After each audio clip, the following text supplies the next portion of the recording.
Hi, everybody. Welcome to ANC3C's October meeting. This meeting is being recorded. We'll start with our admin, Rachel, making sure that we have quorum and then discussing notice. We have quorum and notice was posted on the website and sent to listservs. Great. Thank you so much. Now we move to approval of the agenda, and for ease of everybody's participation, I will post the agenda in the chat. That's there. And okay, so we're now looking at the agenda. Are there any proposals to amend the agenda, or can we adopt it as is? Commissioner Mr. McWood. Chairman, I just have a question. Under business agenda, there's reconsideration of a resolution, your resolution Yes. regarding small businesses. That's not a reconsideration, is it? Isn't it? It's Wasn't that tabled? We didn't vote on it. No, we didn't table it. I removed it from the agenda. I decided not to pursue it as the commissioner presenting it. So it's I guess technically it would not be considered a reconsideration, but since we've heard it and it's only been amended slightly thanks to community input, I think we're. I don't know if reconsideration has a meaning. That usually is you're going to reconsider something you voted on and potentially change your vote. So yes. I don't know. I would just suggest we use consideration. Alrighty. Okay. I agree with that, and let's update the agenda. Thank you, Commissioner McWood. Are there any other amendments to the agenda as it's Commissioner Pagets? Yes, I would like to move to remove 2710 Cathedral Avenue, the BZA application from both the consent calendar and from this month's agenda completely. Okay.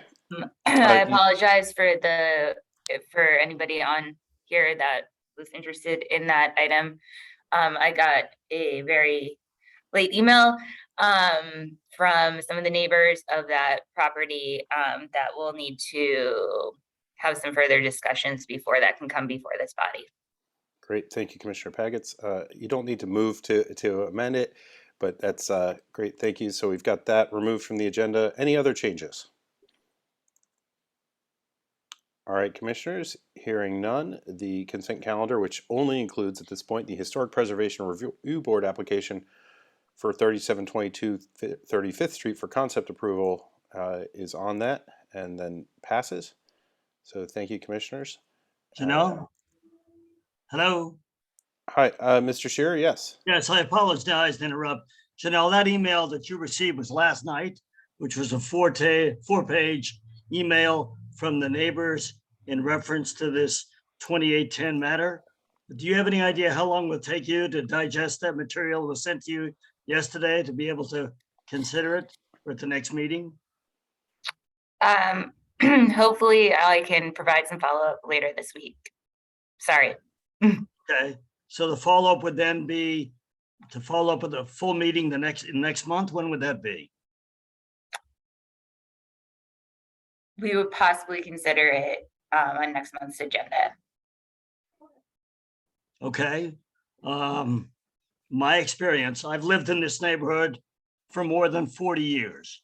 And it's been my understanding that when we bring such matters regarding construction and variances, that's going to have an adverse effect on individuals' property. And we have the majority of neighbors on the block who are opposed to a particular expansion and a variance here, that this is a matter, we used to meet in person in the old days, to take it up very seriously. So because the zoning board is going to hear this matter in early December, so time is precious in terms of getting an ANC commentary on this matter, because you know as well as I do in the history of ANCs is that when ANC takes a look at an issue and makes a recommendation to the zoning commission, that has a strong voice in how they decide. So the fact that the ANC doesn't take time to consider a matter is somewhat off-putting. Sir, I am taking the time to consider the matter. The email I received was received last night. 24 hours prior to this meeting. So I'm doing the responsible thing, removing the item from this month's agenda to take the time to revisit this and further discuss it. Okay, so my question is there any way, so the zoning commission is meeting on this issue? Yes, I'm aware of the calendar, and it is able to be considered at our next month meeting in time to be in Thank that you. file before the zoning commission. I appreciate your professionalism and consideration, and possibly we can then discuss this at the next meeting. Thank you, Mr. Shearer. Thank you. Thank you, Commissioner Appreciate Packets. Okay, so that dovetails nicely with the next item on the agenda, which is announcements. Are there any announcements, commissioners? All right, hearing none, we'll move to, I believe, Cassandra Hetherington from Cleveland Park Main Street has an announcement. Yep, I have lots of fun announcements. We are going to be celebrating Halloween at the Cleveland Park Farmers Market on Saturday, October 29th. There will be a pet costume parade at 10:30 a.m., followed by a children's costume parade at 11:15 a.m. Anybody who wants to parade, meet in front of the compost drop-off station, which is directly opposite the post office. Holidays are here. I just heard on NPR, people have already started shopping. On Saturday, December 10th, right after the farmer's market from 2 to 7, we will be having a vendor holiday pop-up market. Cleveland Park Main Street is accepting vendor applications on a rolling basis until November 10th, and I'll post in the chat the link to the application and my email address if that doesn't work. Holiday Lights is a district-wide program where businesses decorate and the corridors are decorated. Lights will be up on November 18th. We have an Adopt-a-Tree program. We are just need donors to donate enough, and 10 more trees are just orphaned. Is that the word I'm looking for? They need to be adopted, and I can put information in there. It's only $50 to adopt a tree, and you can have your name in front of the tree. And we are also looking for volunteers to help decorate the corridor, put the lights on these, adopt the trees, signs in front of the trees, help decorate businesses, pass out posters in the corridor and throughout the neighborhood. And I'm also looking for one, separate from Holiday Lights, one volunteer to help interview business owners and write brief articles. I'll post everything in the chat. Thank you. Lots of good things coming to Cleveland Park Main Street. Thank you. Thank you, Cassandra. Any other announcements? And this will, if not, that's okay, because this will dovetail nicely with, oh, we've got a hand raised. Amir, yes. Yes, can everyone hear me? Yes. All right, good afternoon, everyone. I guess good evening. My name is Amir Garabanteb. I am with the Mayor's Office of Community Relations and Services, affectionately known as MOKERS. And I have a few quick rudimentary announcements from the Mayor's Office for you all today. So starting with, as of October 1st, DCRA, the DC Regulatory and Consumer Protection Agency, has been split into two different agencies. The Department of Buildings is one of them, and that handles issues related to building code enforcement. And currently the head of that is the former director of DCRA, Ernest Trappa. And the other one, the Department of Licensing and Consumer Protection, DLCP, handles consumer protection and licensing issues such as your clean hands, your short-term rental, or your general rental license, your business license. All of those will go through DLCP. And that is headed by the former deputy director for DCRA, Shirley Kwan Hui. And I'm going to post the points of contacts in the chat for Ward 3. And let me know if there's any assistance needed in connecting to these new organizations. Additionally, last week, Mayor Bowser, along with the Black Homeownership Strike Force, announced a goal to get 20,000 additional Black homeowners in the city by the year 2030, using a $10 million grant through the Strike Force, as well as 10 different recommendations in how to better promote Black homeownership. And finally, on Saturday, November 5th, Open Streets will be held here in Ward 3. in Tumleytown from 9 a.m. to 1 p.m. And so what happens during open streets, the street is closed to traffic and open to pedestrians, the entirety of the street. So there'll be vendors, street shops, and also all of the businesses that line the corridor will be open for a special day of celebration. And this event was actually inspired by similar events in other cities and ultimately other countries who've had success in converting their main streets and plazas into pedestrian zones. And if there's any further questions, I can take that, but I wanted to address those points, and I'll also be putting down the contacts in the chat in the meantime. Great. Thank you so much, Amir. And real quick for everybody listening in, who would the contact be again, for example, if somebody lived in an apartment building that has ongoing mold issues? So if someone is in an apartment building with ongoing mold issues, that would fall under building code enforcement, and that would fall under the new Department of Buildings.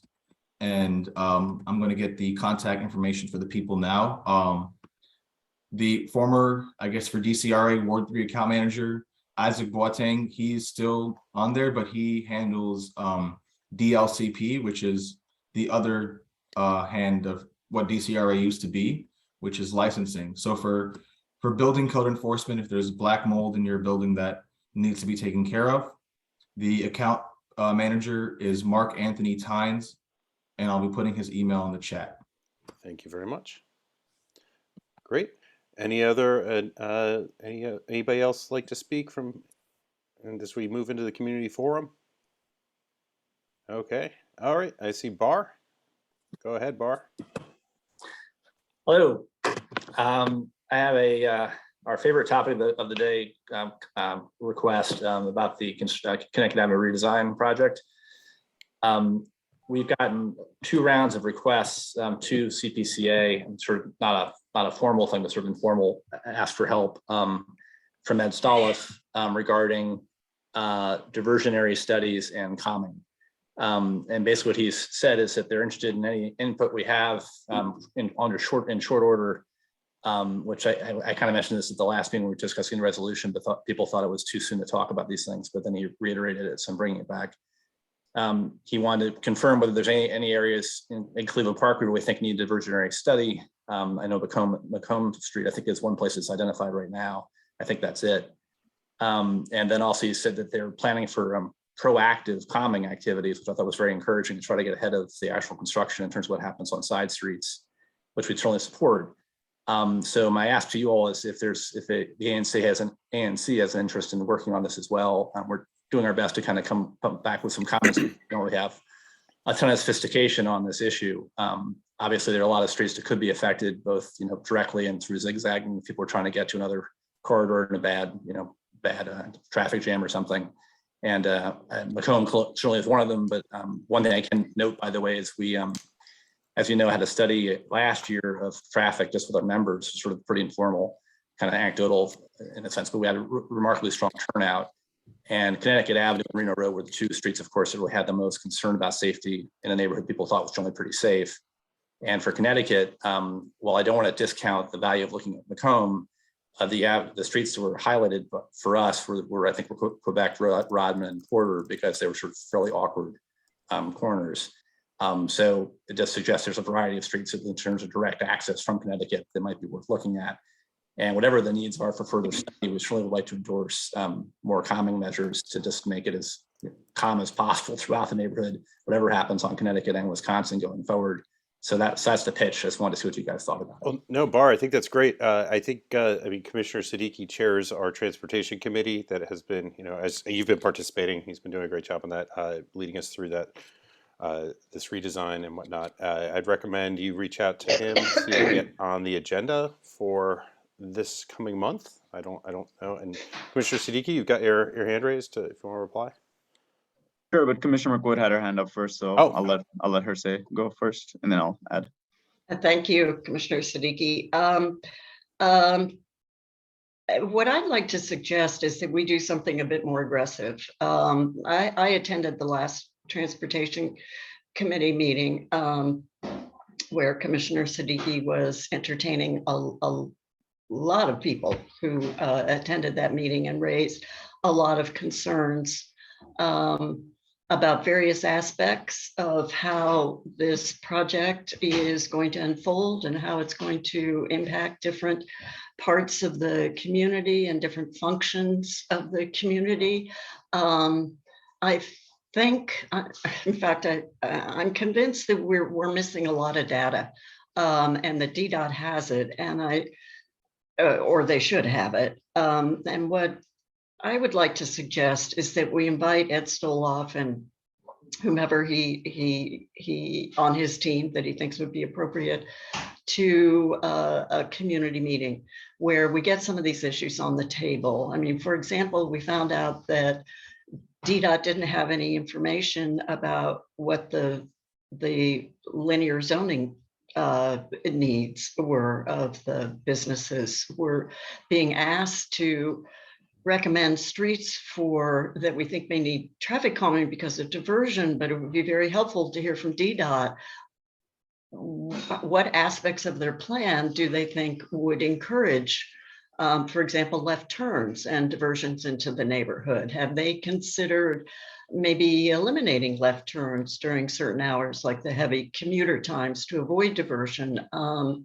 Where do they think diversion is going to be most impactful, and what sort of what's in their toolbox to mitigate or resolve those issues? I think as the planning for this has progressed and evolved, before we were really talking about it in terms of concept, and now we're getting into the actual implementation, how this would work. And I think it really deserves another community meeting with the DDOT folks who are the experts in this area. I'm a little uncomfortable with ANC commissioners or residents being asked to tell DDOT where the diversion impacts are going to be. I think that really we need to be informed by DDOT. So I would suggest that we really sponsor an all ANC meeting with DDOT to talk about these issues and get a little more clarity. Great. Thank you, Commissioner Rookwood. I think that would be a good way to prevent having an extensively long normal ANC meeting. I think that would be a good way to do it and to make sure that those who wish to participate can. Commissioner Siddiqui? Yeah, thank you. Yeah, I agree with both what Barr and Commissioner McWood have said. Sorry, President Weiner. Both of them have said. I think Barr, I think this is a great idea. We should definitely put this on the agenda for the next Transportation Committee meeting. I also agree with Commissioner McWood that the experts should be answering these questions. And so maybe one thing I propose is that we use the next Transportation Committee meeting to come up with these questions, the technical questions that are there, and then we can reach out to DDOT for the meeting. An example of that is kind of what the first thing on our agenda today, which is the Hearst Park and Pool. The community did the same thing, which was, get all the questions together. And then today we have a number of agencies here to answer. I'm not saying we necessarily take up an ANC meeting, but we can do that.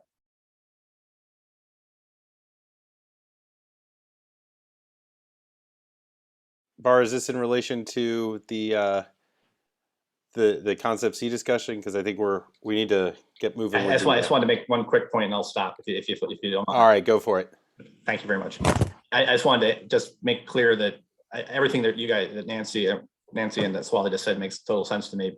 That said, this is the second time around that Ed had raised this issue, and he was asking for information kind of by this week. I realize this is going to happen tonight, but to suggest there's a timing issue. So one of the questions for DDOT might just be, what do you need by when? Because we're happy to support you if you can give us information to work from, but right now we don't have the information and you're asking for stuff. So we need a plan that actually is going to line up with their schedule, because he seems to need this very quickly, and I don't know why.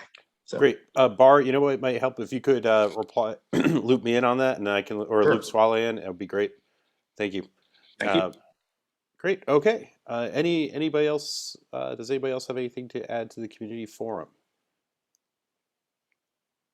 All righty. Moving forward, we're going to hear first in commission business from DGS, DPR, and DDOT, their urban forestry, to have an urban forestry discussion regarding the Hearst Park pool and the trees in the park.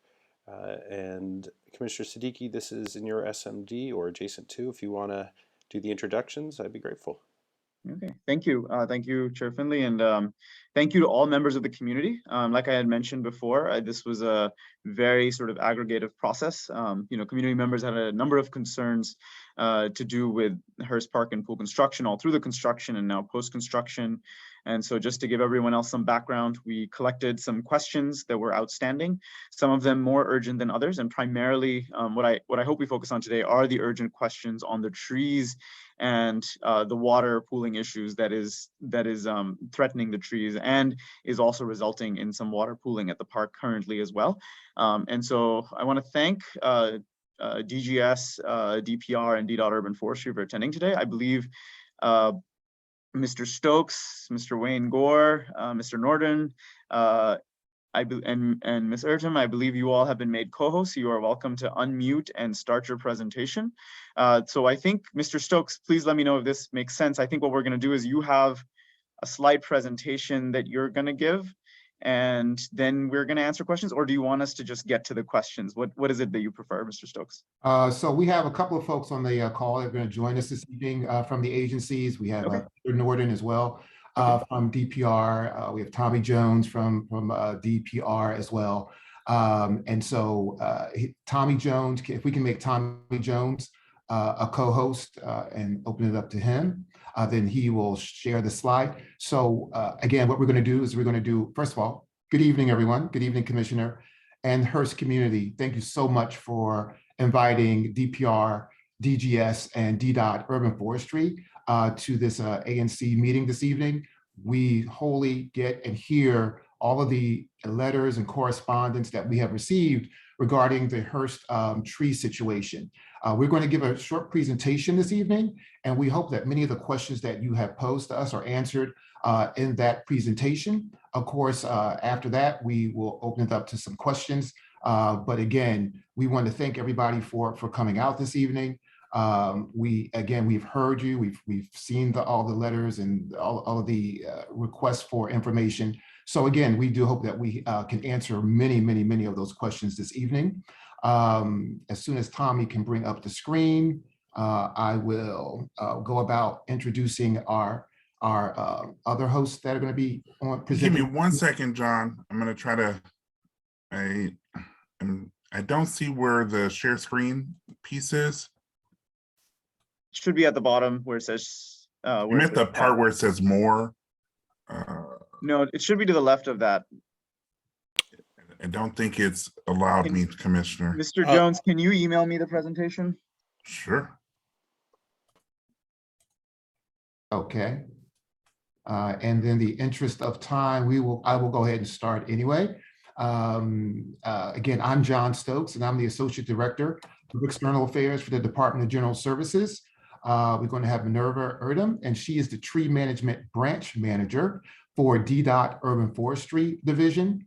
We have Peter Norden, who is the Project Manager for the Department of Park and Recreation. And we have Sean Cox, who is a Project Manager, again, for the Department of General Services. What we're going to cover this evening are a couple of different areas. Again, what we're going to really focus on this evening is we're going to cover the current issues as it pertains to the Hearst tree situation. Where are we at right now? We're going to talk about what has been done to date regarding the Hearst trees, and we're going to talk about a resolution, our next steps for the Hearst Park trees, and then finally we'll close it out with some resource information and some information that we think will be useful to the community.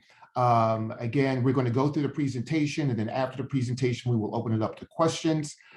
This presentation as well will be listed on the DGS website, probably starting tomorrow. And again, we look to answer many of the questions that you had wrapped up in this presentation. All right, next slide. Okay, so I went over who the presenters are. I went over the agenda. Next slide. I think the first person we're going to have up is we're going to have Minerva Erdem. And again, she's Tree Management Branch Manager for Urban Forestry Division of DDOT. And she is going to let us know where we're at currently with the tree situation at Hearst. Okay, good evening, everyone. I'm going to talk about the condition of the trees in Hearst Park. There are large willow oak trees in the park that are considered as heritage trees because of their size. There are 13 such trees, heritage trees. 5 of them are by the pool and the tennis courts, and 8 of them are on the east side of the soccer field by Idaho Avenue. We have been working with DGS since the beginning of the pool project to make sure these trees are protected during construction of the pool and the tennis courts. We have reviewed their preservation plans, consulted with their What are you doing on engineers, your eye? architects. Talking about the tree. Hi, everybody. Could you, if you're not speaking, could you please mute? And sorry, Vera, I think you were accidentally muted. Okay. I was saying that we've been working with DGS since the beginning of the pool project to make sure these trees are protected during construction. We had reviewed their tree preservation plans, consulted with their engineers, architects, project managers, and their consulting arborists during planning phase and throughout the construction.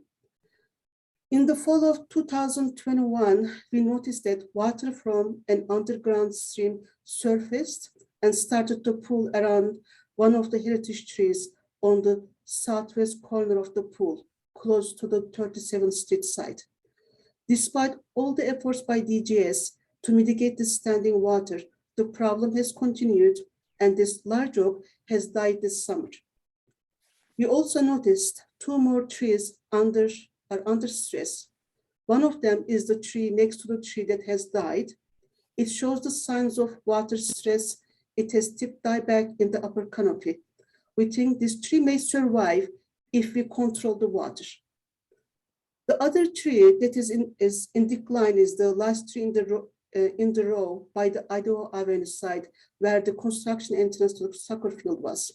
This tree has declined. We pruned it twice. Despite our efforts, we think it will likely perish next year or so. We will keep monitoring it closely. 2 center heritage trees are currently in good condition. We are very saddened to lose any heritage trees and the canopy in the park. UFD will plant 3 trees to replace the oak that had to be removed. Also, we have identified more planting locations in the park during our visits. We will plant these trees in this planting season. So, what has been done so far? You can go to the next slide. Under the pool project, close to 100 trees have been planted by ANC3C. More than 45 of these trees were planted along 37th Street side, and the others are throughout the park. UFD arborists have been doing routine tree inspections in the park. We pruned these 2 stress trees. We also recommended the removal of the dead tree, and DGS removed it in September, but the tall stump remains. In September, we met with representatives from DGS, DPR, DOE, project architect, and the private consulting arborist on site. We inspected the water issue, and we discussed about the plans to control it. During this visit, we also inspected the 3 test pits that were dug by DGS. These test pits were open to determine the groundwater location. Just before the September meeting, DGS had installed a swale near Idaho Avenue tree to drain the water. We observed the drainage has improved on that site. So our next steps is urban forestry. Nick, can we go to the next slide? Yes. This is the plans that were showing where the trees were planted by ANC3C for the project last year. Next slide, please. So our next steps is urban forestry.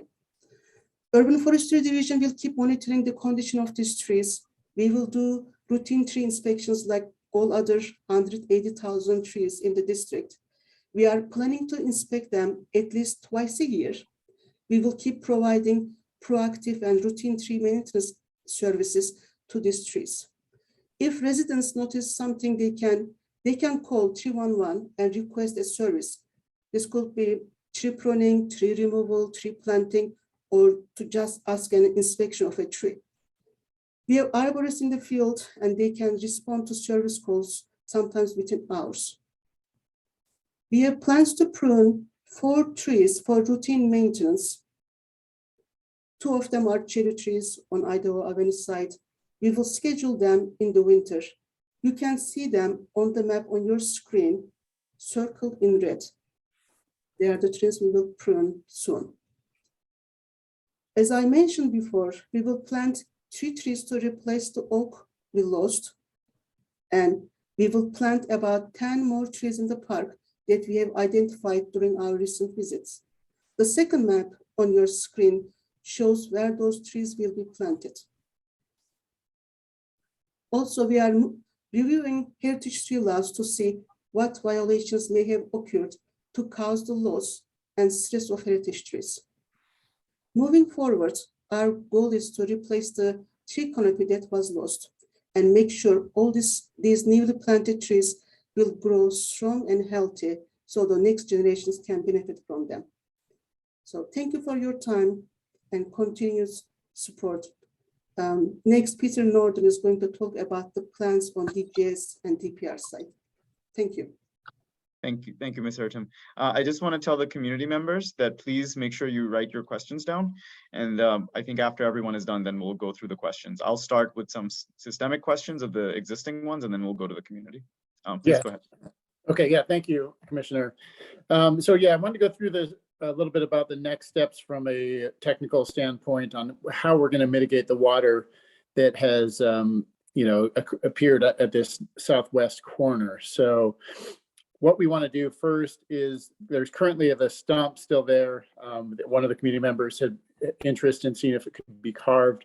Once we looked at where the water was sitting, it was really sitting right around the roots of that old heritage tree. If you can see it, there's a little circle between the 3 small trees that we plan to plant. Yeah, to the left there, right. And now what you're seeing is a big blue arrow. What that is we want to put in a pretty massive French drain. What a French drain is, it'd be an 3-foot deep trench, about 18 inches wide, and it would be filled with gravel. And at the base of that is a permeable pipe. So that basically is like a giant sponge. It'll absorb the water and then redirect it. And if you see the arrows kind of pointing towards the field, what it will do is slope the pipe down towards the field. As we get closer to the field, it will actually go into a solid pipe, and the solid pipe connects into, there's an actual storm sewer pipe that runs under the whole field. And so that will basically connect, it'll absorb all that water in that area. If you see there's some small blue arrows coming down the hill to the far left, those are showing you the direction of the slope. So that's all rainwater as well as groundwater is essentially just all currently pointing right at that tree, which is, basically part of the reason that water, as it got redirected, appeared there last fall. And so when that happened, we did some initial strategy, which was to put some surface drains, but those obviously were ineffective. And so that's why we're at the point we are, which is to do something much more substantial. Anyway, the French drain, we want to get it as close to the bottom of the hill, while at the same time preserving the critical root zone of the tree that's still there, that's stressed. So we're seeing right outside of that critical root zone. This is a bit, conceptual, the graphics you're seeing here, but that's the idea of that on that left side of the major project we're going to be doing. If you look under the canopy of the critical root zone, I don't know if you can move your cursor there, right above the tree that's stressed. Yep, you'll see some arrows pointing. So that's actually the symbol we're using for a swale. So we'll do a ground surface swale because there was some standing water under that tree as well. And there is a surface drain existing in that corner of the boardwalk. So that'll just be some handwork, and that should solve that issue where there was a little bit of standing water. To the far right, Bureau had already mentioned, you'll see other symbols for a swale. We've already done that work, which was to make sure we got the water out of that heritage tree critical root zone. Again, all that is handwork we did to redirect water into existing drains. Peter, what is a swale? Yeah, thank you, John. So a swale is basically a depression in the surface of the ground, and it's not deep. It's just enough to carry the water, almost like you'd see if you imagine a river. A river is a depression in the land, and so it's just an area. If you have an area that's too flat, the water just can't drain fast enough, and so the swale is just a little bit of a curvature in the earth with a positive slope towards the drain and away from the trees. So I mean, honestly, it's a fairly simple measure, but at the same time, it's very effective because it's just getting that positive drainage.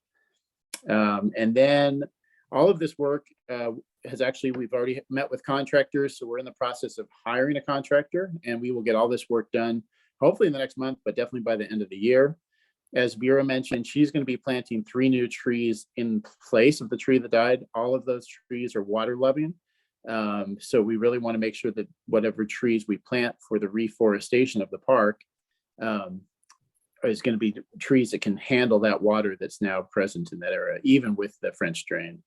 It'll still probably be wet to the left as the water comes down that hill. As far as next steps, we did hear a lot of questions about what kind of maintenance we're going to be performing. One of the key issues is there were, the trees that were removed along 37th Street. Some of them are now sprouting out young saplings out of the trunk. Those are not healthy trees because they come out of the base of the trunk and they'll never grow into a real healthy tree. So Vera and Urban Forestry Act and the arborists all recommend that we remove those as they pop up. They're called suckers. And the reason we want to remove those is so that the new trees that we planted along 37th Street all have the best chance of taking off and reforesting that hillside. There's also, an issue with weeds and invasive vines. So that what we'd be doing on that same hillside on a continued basis, it'll probably be like spring and fall, is making sure that we cut down any of those vines or invasive plants that come up on that side of the hill. Again, we just want to make sure that all those new trees have the best chance of taking off and reforesting. So that's it for this slide. I think we can move to the next. So thank you so much, Peter. So I just would like to say in closing that, everyone involved, we are really saddened at the loss of the heritage tree. But we thank the community for their activism. You've been really strong advocates for the preservation of the heritage trees in Hearst Park. I don't think it was anybody's intention for the tree or trees not to survive against all of our best efforts. We will, again, here's some additional resources. If you want to find out more about urban forestry information, they have a website that's listed there on the screen. Again, this information will be added to the many other documents on the project website, dgs.dc.gov. Again, also we did post the urban forestries. Thank you for the community. We did post the July report from urban forestry on the tree condition, and we posted the September report from urban forestry on that project website. If you have any, again, additional contact information, you can reach me. But as we have seen, and why we are here this evening is because I've been working very closely. We've gotten, as you can imagine, lots of questions and feedback regarding the trees. And we're asking that you kind of funnel those through the commissioner. He and I probably had a conversation probably a couple of times a day over the last couple of weeks. And so if you can funnel a lot of your questions through the commissioner, and then he can make sure that we get them, he can get them to us, and then we can get information if we haven't answered something. So that concludes our presentation. Commissioner, I will hand it over to you. Okay, thank you, Mr. Stokes. And I do want to verify Mr. Stokes has been talking to me in the evenings and the weekends. He's been very engaged on this, and so I appreciate that, Mr. Stokes, and I hope we can continue this engagement now that we're sort of getting this stage. I'm going to ask some clarifying questions, and then we'll go to some community questions. Henry, I see you have your hands raised as well. One clarifying question, Ms. Ertem, is in your slide you had presented. I just want to make sure what we're talking about. So 2 additional trees are, so there are 5 heritage trees, 2 additional trees are under stress, 2 center trees are currently healthy. The tree adjacent to Idaho Avenue will likely perish. This is in addition to the tree that's already been removed, and is it one of the 2 ones that is under stress, or which one is it? And I can go to the map of the trees if it's easier for you to answer there. Yes, that is correct. So we are seeing on this slide that the tree has died and removed, and the trunk. And that one. Yes, Okay. and the tree next to it, you see at the canopy, you see some decline, some thinning at the canopy. But this is under stress. But we believe if we can control this water here, this tree may survive. It has to be controlled. The water has to be controlled. So this is one tree. We think that it may survive. So the next 2 trees, so they are in good condition, they are healthy. So the third one after that, the last one in that row, that is in poor condition. And so we pruned it twice the last 2 years, and recently we pruned again. But we don't think that this will survive, but we will keep monitoring it. We are trying our best to keep it as long as possible. But we will see in the spring, but we think that this may die too. Okay, so when you said, so just to clarify, when you said the tree adjacent to Idaho Avenue will likely perish, that was that last one at the end? It's the one. Okay, thank you. Commissioner, if you go to the plan view, you can probably see it easier where you see all 5. It's keep going. Okay. The plan I was speaking to. This one? No, one more down. There you go. So you see the 2 trees in orange are the ones that are stressed. Got it. Okay. And the two in the middle of those 4 are healthy currently. And I guess, Mr. Norton, while I have you, that's my next question. So you talked about you mentioned rain and all that stuff over here, but there's also groundwater coming here, right? And I assume the groundwater is coming from the left? Correct. Yeah. I mean, the flow of the grade of this entire site is higher from the west and going lower towards, of course, to the east. As we know, there's Springland Lane all the way down the hill. And so in order to capture the water, not only the rainwater, but also the groundwater, we want to basically, you can imagine that being a giant sponge wall where as the water comes down, the groundwater, it basically falls into this trench. We don't want to leave an open trench where, it would be this big depression in the ground, but rather it is a big depression in the ground, but it's filled with gravel essentially. So it's safe to walk over. But that will act like a sponge, soak all the water up. And then the water actually just gets absorbed into a large permeable pipe. The pipe is probably about 8 inches around and it has holes in it. So the water just by gravity falls into that pipe, and then it pipes out into all by gravity, but it would all pipe out into the storm sewer, which is already existing. So I'll follow up with one question in the chat that Sherry Wilson posed, and then I think there's another comment as well. With regard to the proposed French drain, do you have updated groundwater and surface flow volumes to ensure the French drain is appropriately sized and can adequately divert the water into the pipe beneath the field? Yeah, well, so we don't have those because there's no point source. So what a point source is, it's like when you would actually have a spring in one spot. So we do know from historic data, by historic, I mean, when we built the pool, we of course encountered water. I think everybody's well aware of that. When we did, we had to de-water the site. So when we de-watered the site, we were aware of how much water we were pumping out, which was close to 7,000 gallons per day. Now, that, of course, just to clarify, was for the entire southwest corner. How much water is coming into this area, we don't know, that to be clear. So currently there still are pumps, and some pumps under Sorry, Peter, I think you. It's frozen. It's frozen, yeah. Of course. No, I'm frozen. Yes, Can you hear me now? yes.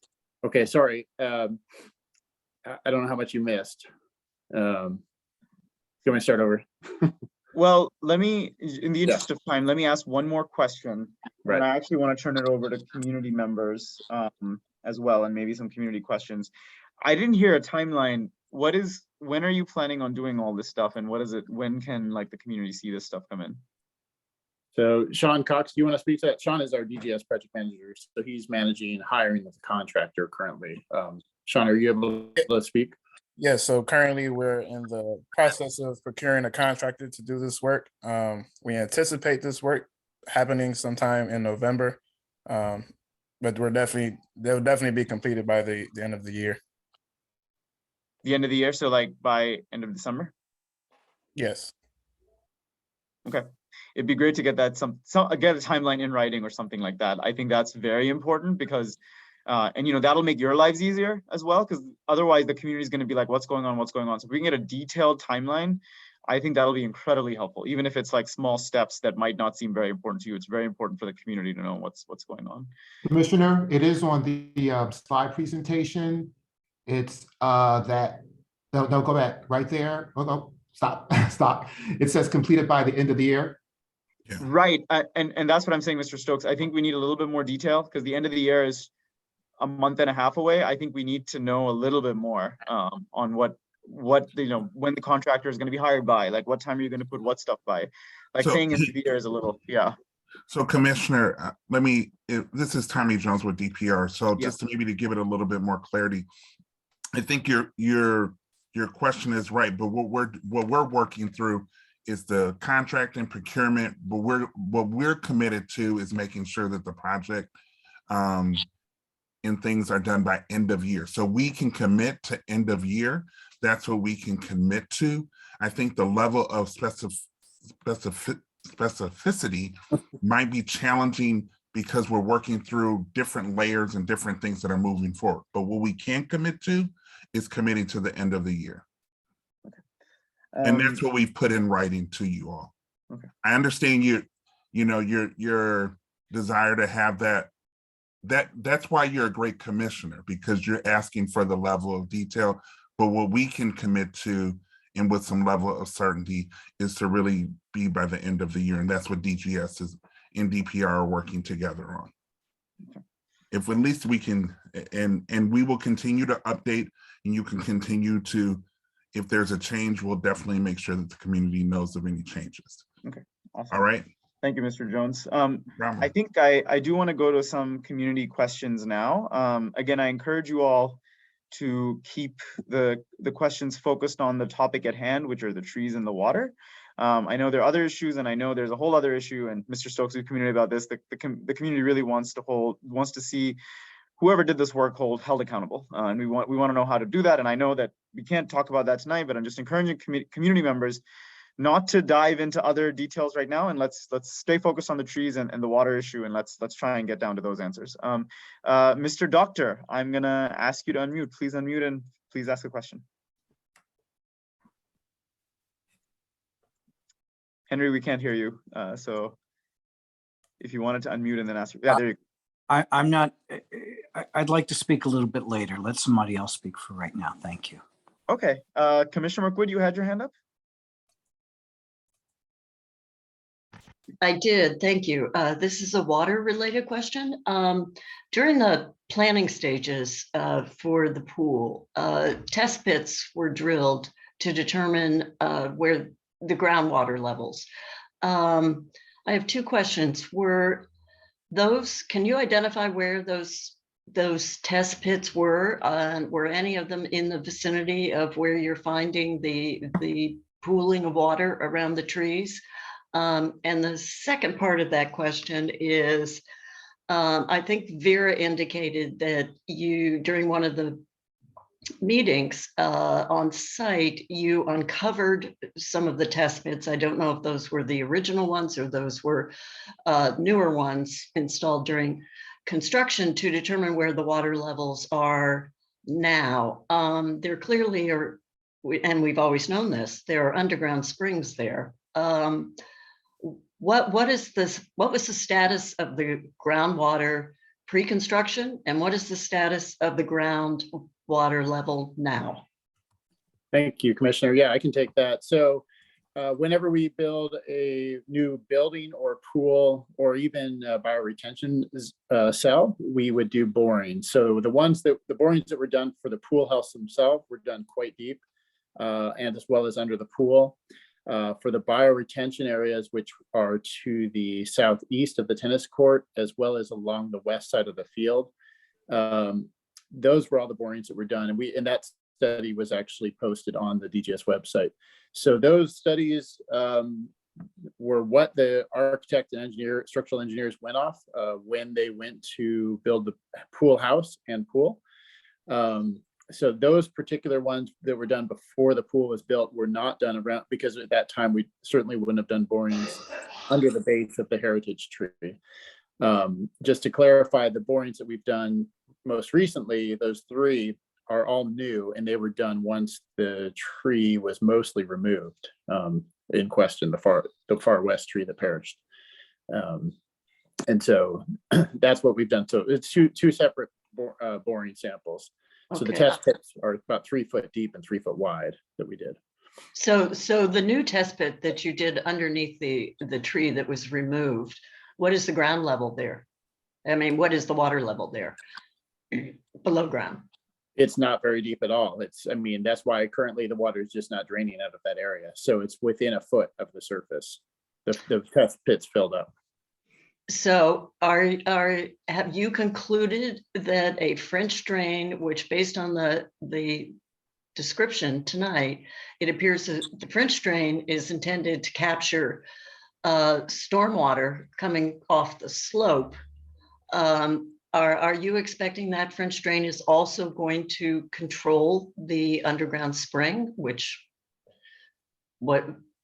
as I understand from what you just said, is quite close to the surface and must be pooling around the roots of that tree? That's right. Or so, any tree. Yep. But we know it's all coming from the west to the east. So the idea is to almost create a suction zone that's, lowering the ground table within this area to 3 feet below finished grade. And so it's all going to soak up in that area and then tie directly into an underground drainage system, which directly ties into the storm sewer. Do you need an underground pump? No, it's all gravity fed. Okay. And that's why we want to work with the grade. So if you zoom in on this picture, and of course you'll be able to do that at home on your own as well, you see that the slope is coming down quite steep. That's why we wanted to make sure this French drain is right at the base of that steepest part. And it's one big arc. It's not, it's a continuous arc all the way from the pool deck itself, all the way out to underneath the boardwalk. Okay, thank you.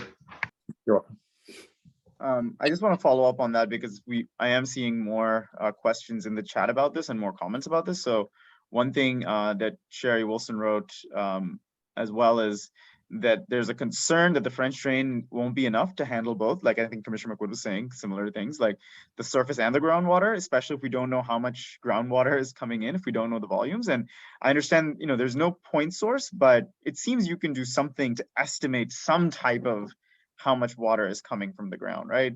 And again, this is not meant to like criticize you all or anything, but just trying to make sure that the due diligence is done so that you do all this and then the groundwater is still pooling, right? And by the way, it's not just the trees, like as another comment from Kay McGowan mentioned, it's pooling all over the field right now. Like if you go look at the field today, we haven't had rain and the field is soggy. So there's quite a bit of water there. So I don't know if you can tell us like if there's some way to measure the groundwater, and how do we know this is like kind of a foolproof plan?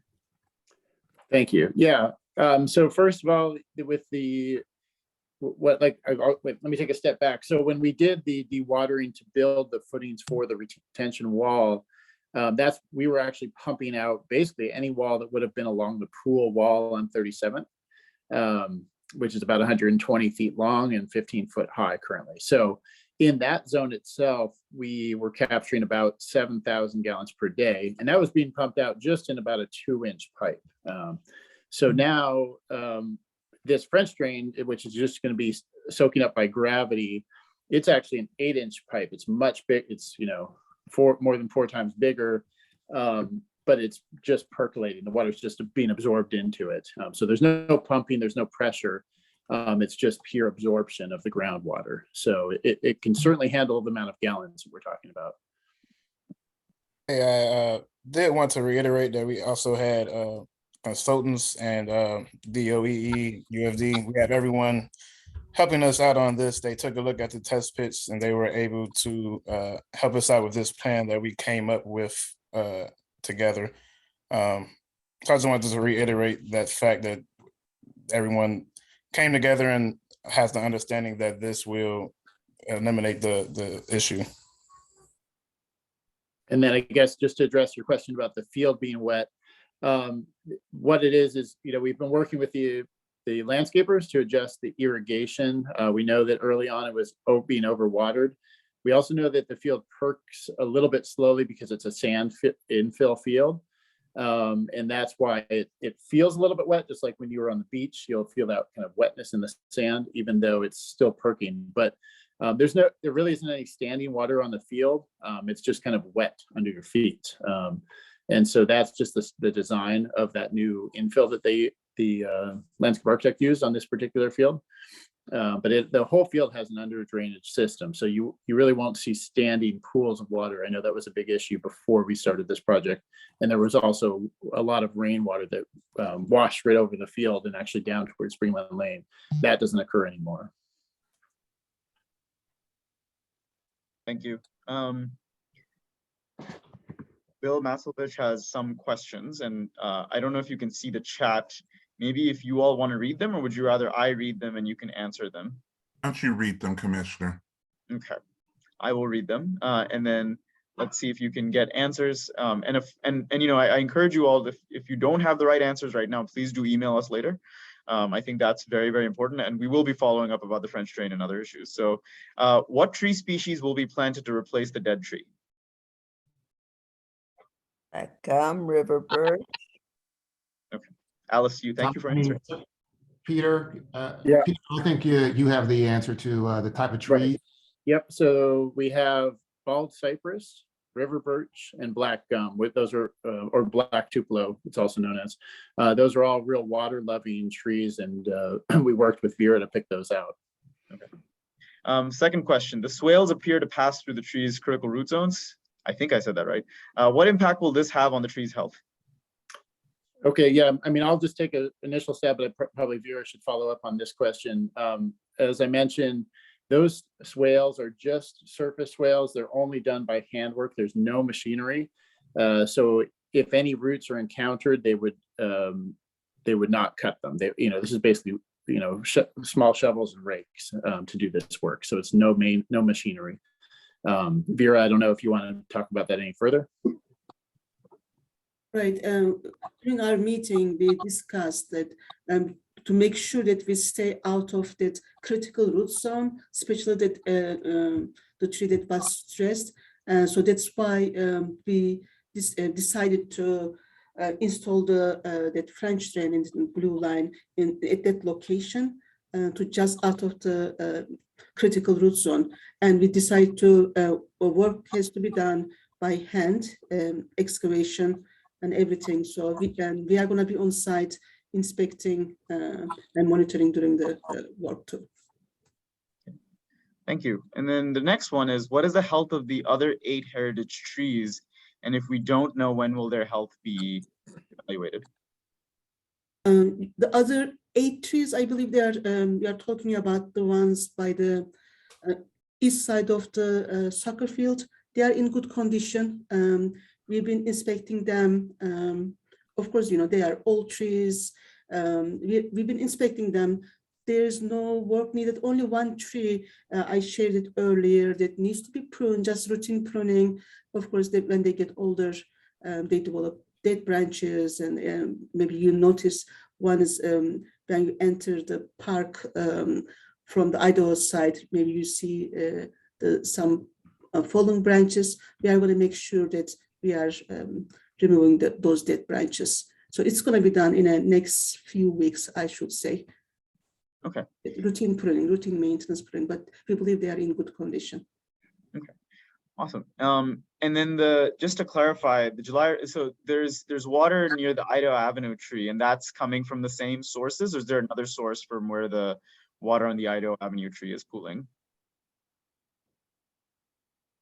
So yeah, so the tree that's on Idaho Avenue, it's, if you look, I know it's really hard to see it unless you can zoom in on your own screen, but the grades get quite level in this area. So it's actually, and we didn't touch those grades that are underneath the heritage trees. It's just a fairly flat level area.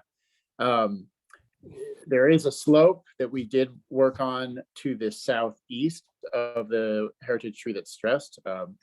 What had happened during construction, and this is what Vera talked about before, is that a ramp was built for machinery to get onto the field.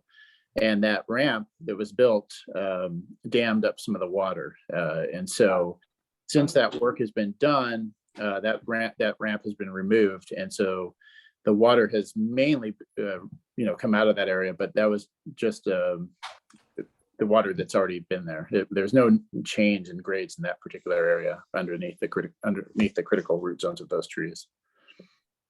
And then did the 37th Street tree removal exacerbate water runoff into the field? The depth of it?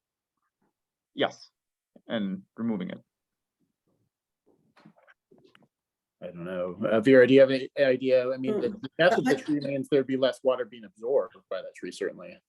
I think the question is about the trees on the slope, all those trees being removed and replaced.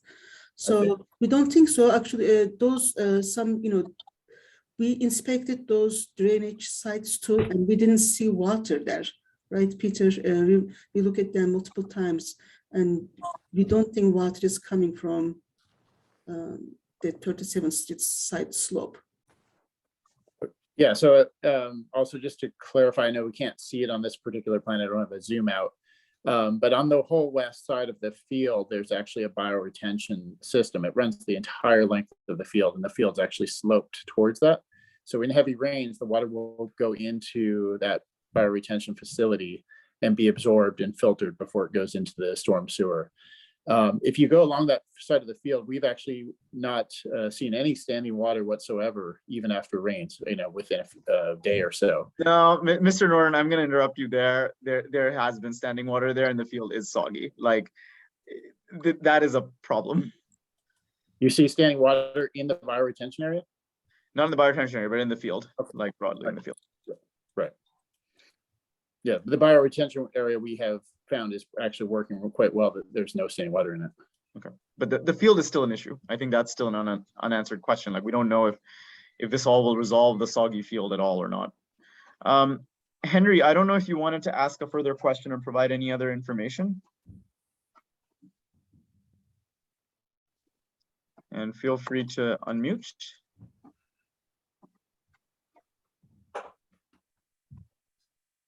No, I'm having technical difficulties. No, it's okay. But I have been writing some things. I mean, Peter basically said about the test pits that were made. There were 3 of them made after the tree was chopped. The heritage tree was chopped down. That they were full of water up to a foot. That's not accurate. 2 of them were completely empty. 1 of them had water in it. The one that was, I think, closest to the pool, and that water was 2 feet down. I mean, I just have quite. I think that the big picture question is DPR or DGS or whoever's in charge, are they willing to get a second opinion about how that they're approaching this?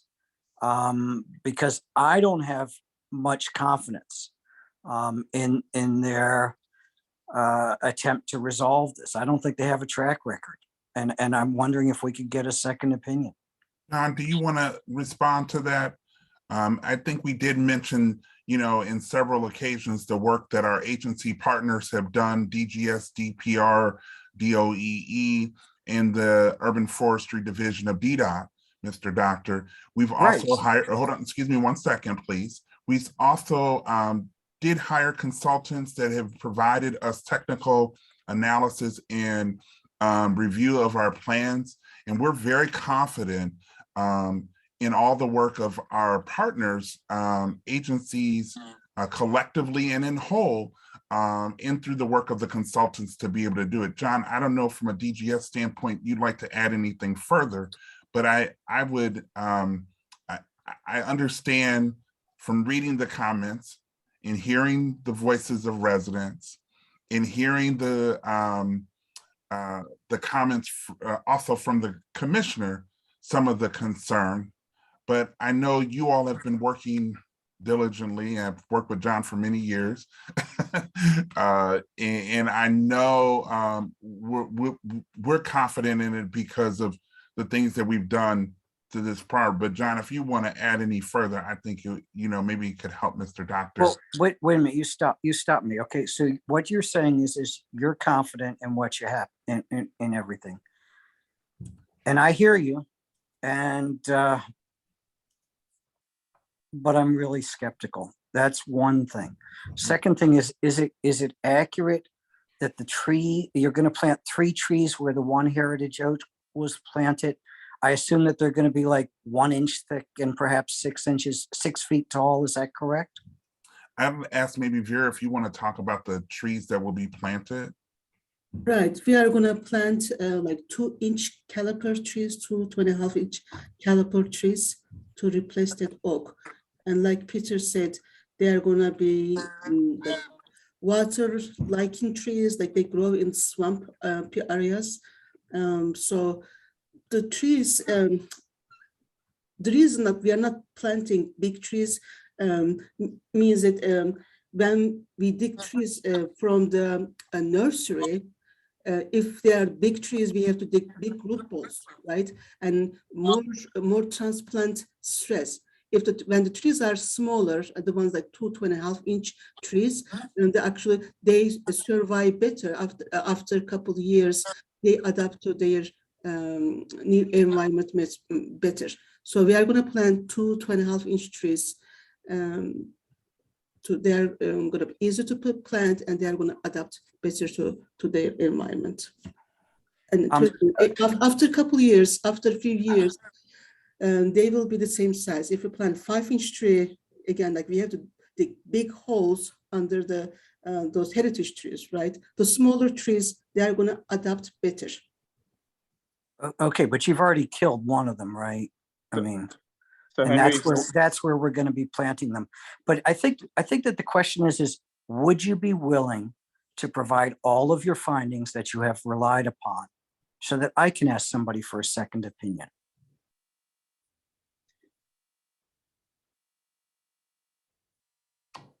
so they might not answer that here, Henry, but Mr. Stokes, you can be sure that I'll follow up with you on that. Yes. And I think I just want to reiterate what Mr. Doctor is saying. Like, yes, you all have confidence, but I hope you understand why the community has lost confidence as well. And I think what we need just here is more communication, more details, and maybe like some avenue of outside opinion and stuff, right? And so I know that it's difficult for you to answer this now, but I hope that we can follow up and we can sort of resolve some of this. It's really important. Hey, Commissioner Siddiqui, I think if I could add just a point, I think we're one of the reasons we're here tonight is because we've heard the concerns of community members, and we thank you for the advocacy that many of you have brought.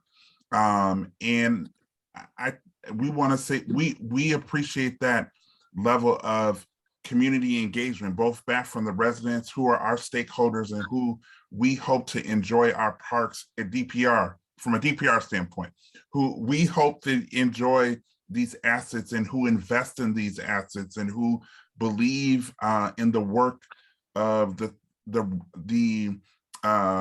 employees that do this work. So we know that through the work that you work with our agency partner at DGS, that we're gonna have some opportunity to provide more clarity, to provide more answers to some questions. I think I saw Ms. Wilson ask the question about timelines and when we're, traffic, when we're gonna close. So we encourage always at DPR, from our instance, when we make any closures of parks or repair, we nixle it out. We send it out through our listserv, through our community engagement staff.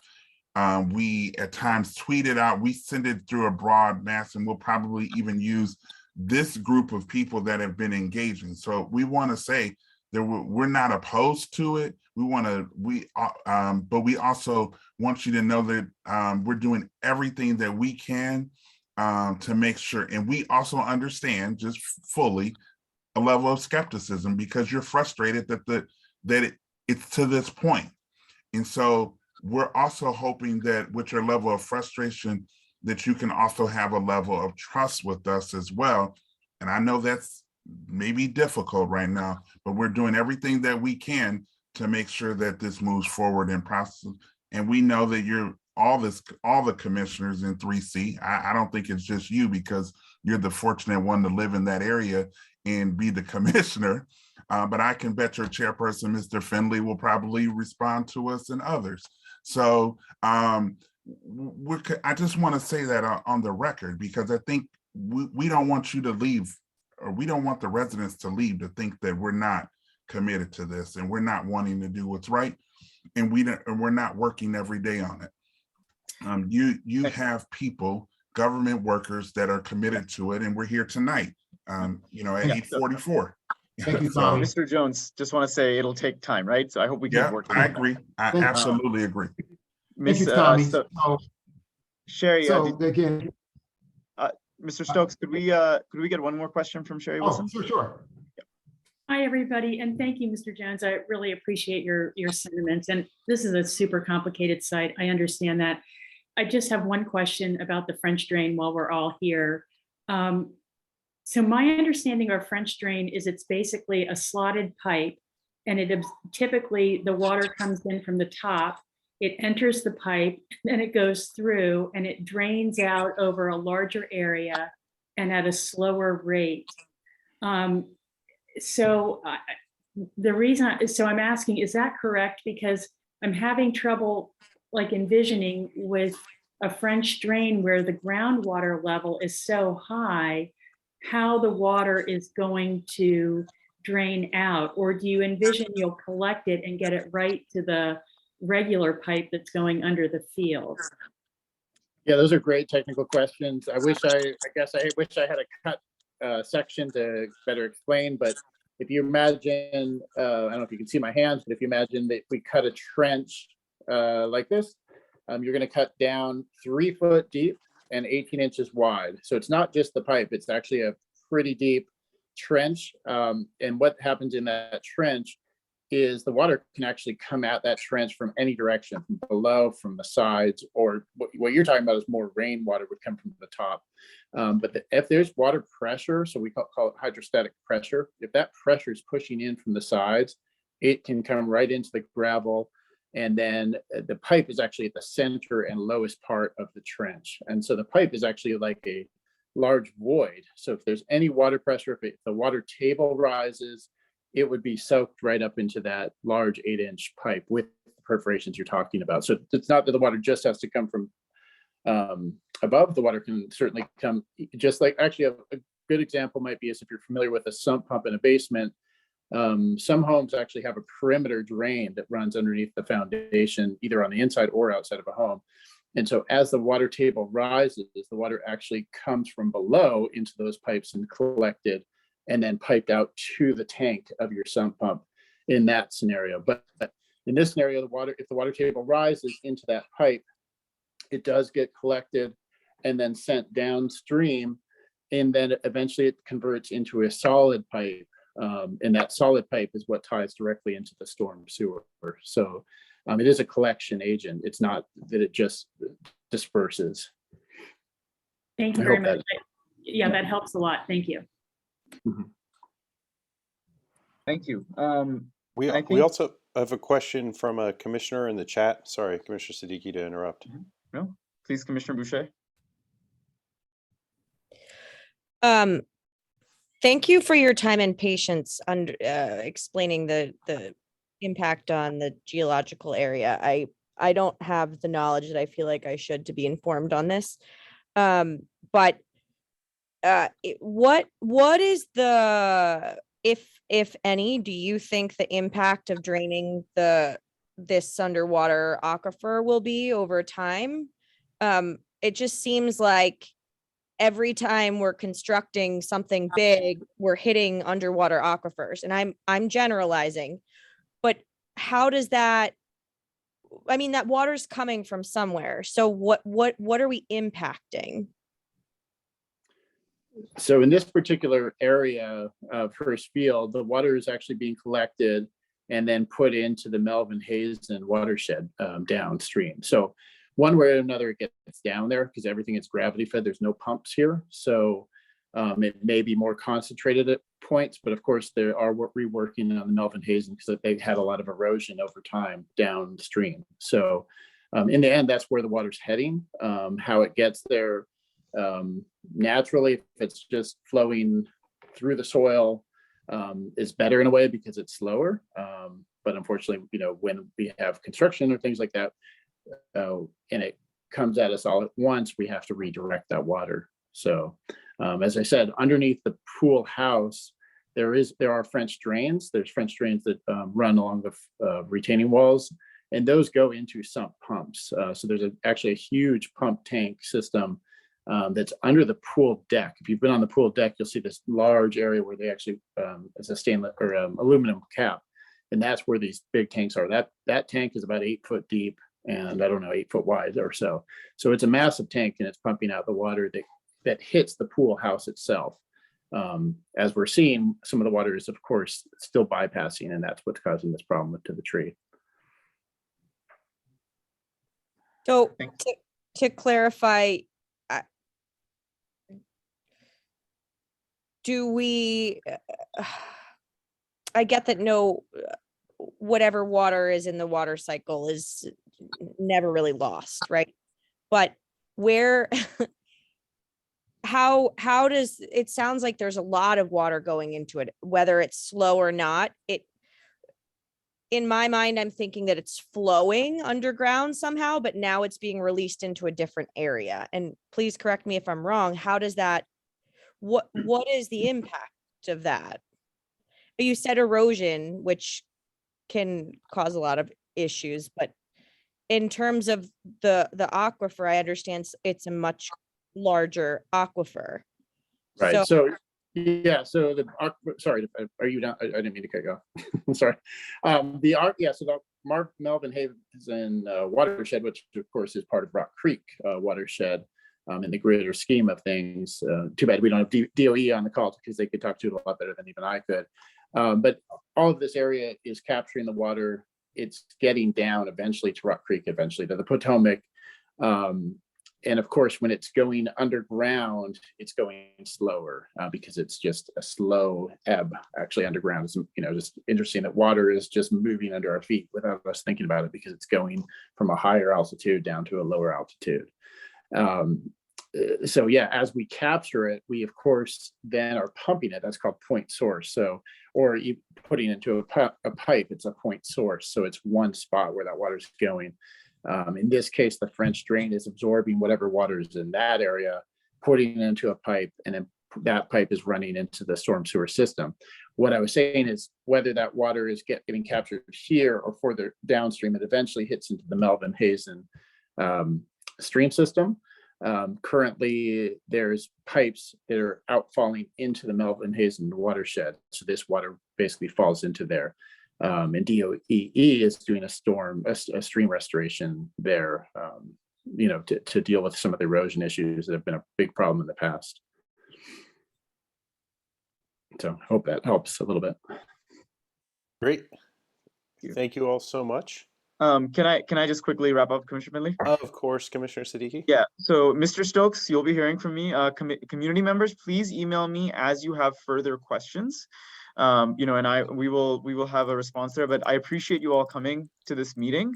And again, like I said, it'll take some time to develop the trust again, but I am confident that you all are ready to build that trust back, and hopefully we have a celebration once this problem is solved. But thank you all for attending. Community members, if we didn't get to your questions, please do email them to me and we'll definitely get an email out. Okay. Thank you so much, Commissioner. Thank you so much, community. We are going to get this done. Trust and believe we will. Thank you so much. Thank you. Okay, and Commissioner Siddiqui, the next item on the agenda is yours as well. I keep you busy tonight. It's consideration of a Historic Preservation Review Board application for medium rare for a pergola. So would you care to kick this off? Sure. So this is regarding a Historic Preservation Review Board application for construction of an aluminum motorized pergola structure at medium rare at 3500 Connecticut Avenue Northwest. Just to give a little bit of background, this was presented at the HPRB on July 28, 2022, where it was rejected. And part of their recommendation was to go through the ANC review process before coming back before the Historic Preservation Review Board. They presented updated plans on September 6, 2022 at our Planning and Zoning Committee meeting. And I believe today they have even more updated plans that they're going to present to us. So if it's okay, if Mr. Christopher Klug is here, Commissioner Paggett, if we can make him co-host. And I believe I did see Mark Bouchard is here too. So if we can make both of them co-hosts, and then Chris, I think you can take it away with the presentation. And then Mark, if you would like to add something after the presentation, you're welcome to as well. Great. Okay. Yeah, definitely. Yeah, thank you guys. Thank you all for your time. I'll try to keep it relatively brief. I think most people are somewhat familiar with this project, the proposal. So yeah, let me get into it. So this is a sort of an overview. This is what the pergola roughly looks like. It would be 20 by 60, so 720 square foot. It'd cover their existing outdoor dining seating area. So the main features are the roof is louvered, so it can open and close, give you a little bit more control over the sun, the elements. There'd be a number of recessed LED lights to give a little bit more lighting to the space. And there'd be some fans as well to help control the temperature a little bit more as well. So here's a photo of the site. This is the seating area over here. So this is what would be covered. I have updated the renders a little bit to show more accurately what the space would look like. So this is what the pergola would look like off to the side here, sort of tucked away against the building over here. Here's another photo from the other angle, gives a little bit a different perspective here, and one more sort of front angle. So a few details: the height was reduced to the top of the pergola would be 8'4". The posts were reduced to 6x6s from 8x8s to give a slimmer profile and sort of take up less of the obstruct less of the building was the goal. And the beam profile is 2x8, so we lowered the height to have that beam profile fit right inside the this detail along the side of the building, so that from this side angle it would sort of blend in with the space, and from an angle sort of hide and be as less visually obtrusive as possible was the goal. So yeah, the overall purpose of the project is to help create a better outdoor dining experience for everybody, for a more functional space. When the sun's really beating down on the area, having a little bit of shade is great. Outdoor dining has been very popular in the post-COVID world, so having that space, a more financial stability for the restaurant, and overall this would be a big win for the neighborhood. As from our last ANC meeting, one of the main concerns was the sidewalk space, how much room there was. So the cafe permit allows up to 14 feet out. However, we would be going only 12 feet out. So that would be giving back a couple more feet to the area. And that was the main concern from the public that we heard, is that this sidewalk area is too narrow. So that was the big change that would be good for all the pedestrians in the area to have a little bit more room while they're walking through the area. So this is the tent that is technically allowed. This is what we're trying to avoid going back to. This tent is obviously more obtrusive and less visually appealing, and it's just overall a useful space for everybody. So this is why we feel this would be a much better alternative, this sleek, less obtrusive, more functional pergola, motorized pergola roof. So here's a view from the inside. Just you can see it just obviously would be a much better space to have the pergola than this tent. So yeah, some final notes. This is just an updated plat. You can see that the planter bed is 8 foot, and there's a 15-foot walkway. So technically there's 7 feet remaining. So we'd be returning 2 of that 2 feet for an additional walkway to give the pedestrians more space to walk through. And yeah, that's basically it. I'm happy to answer any questions if anybody has any questions for me. Thank you, Chris. We'll have questions, but Mark, thank you for writing in the chat. I wonder if you wanted to unmute or come on camera and say something as well. You're more than welcome. Oh, sure. Hi, everybody. I am here. I have a rough camera angle, but it's nice to be part of this and meet everybody. And gosh, we've been part of your neighborhood now for going on 13 years.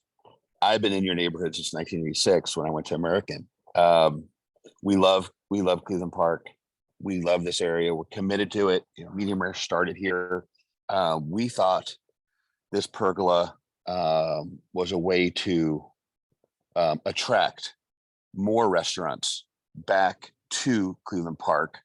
Let them know that we've got the nicest outside seating in the city, because the neighborhood really supports outside dining. You all show up in drones to sit outside, and we love that. And it's one of the few parts of the city where we get families and folks that want to do that, you know, into February, March, which is really exciting. COVID taught a lot of us that we can eat outside if there's proper heat and proper coverage. So this was a way to do it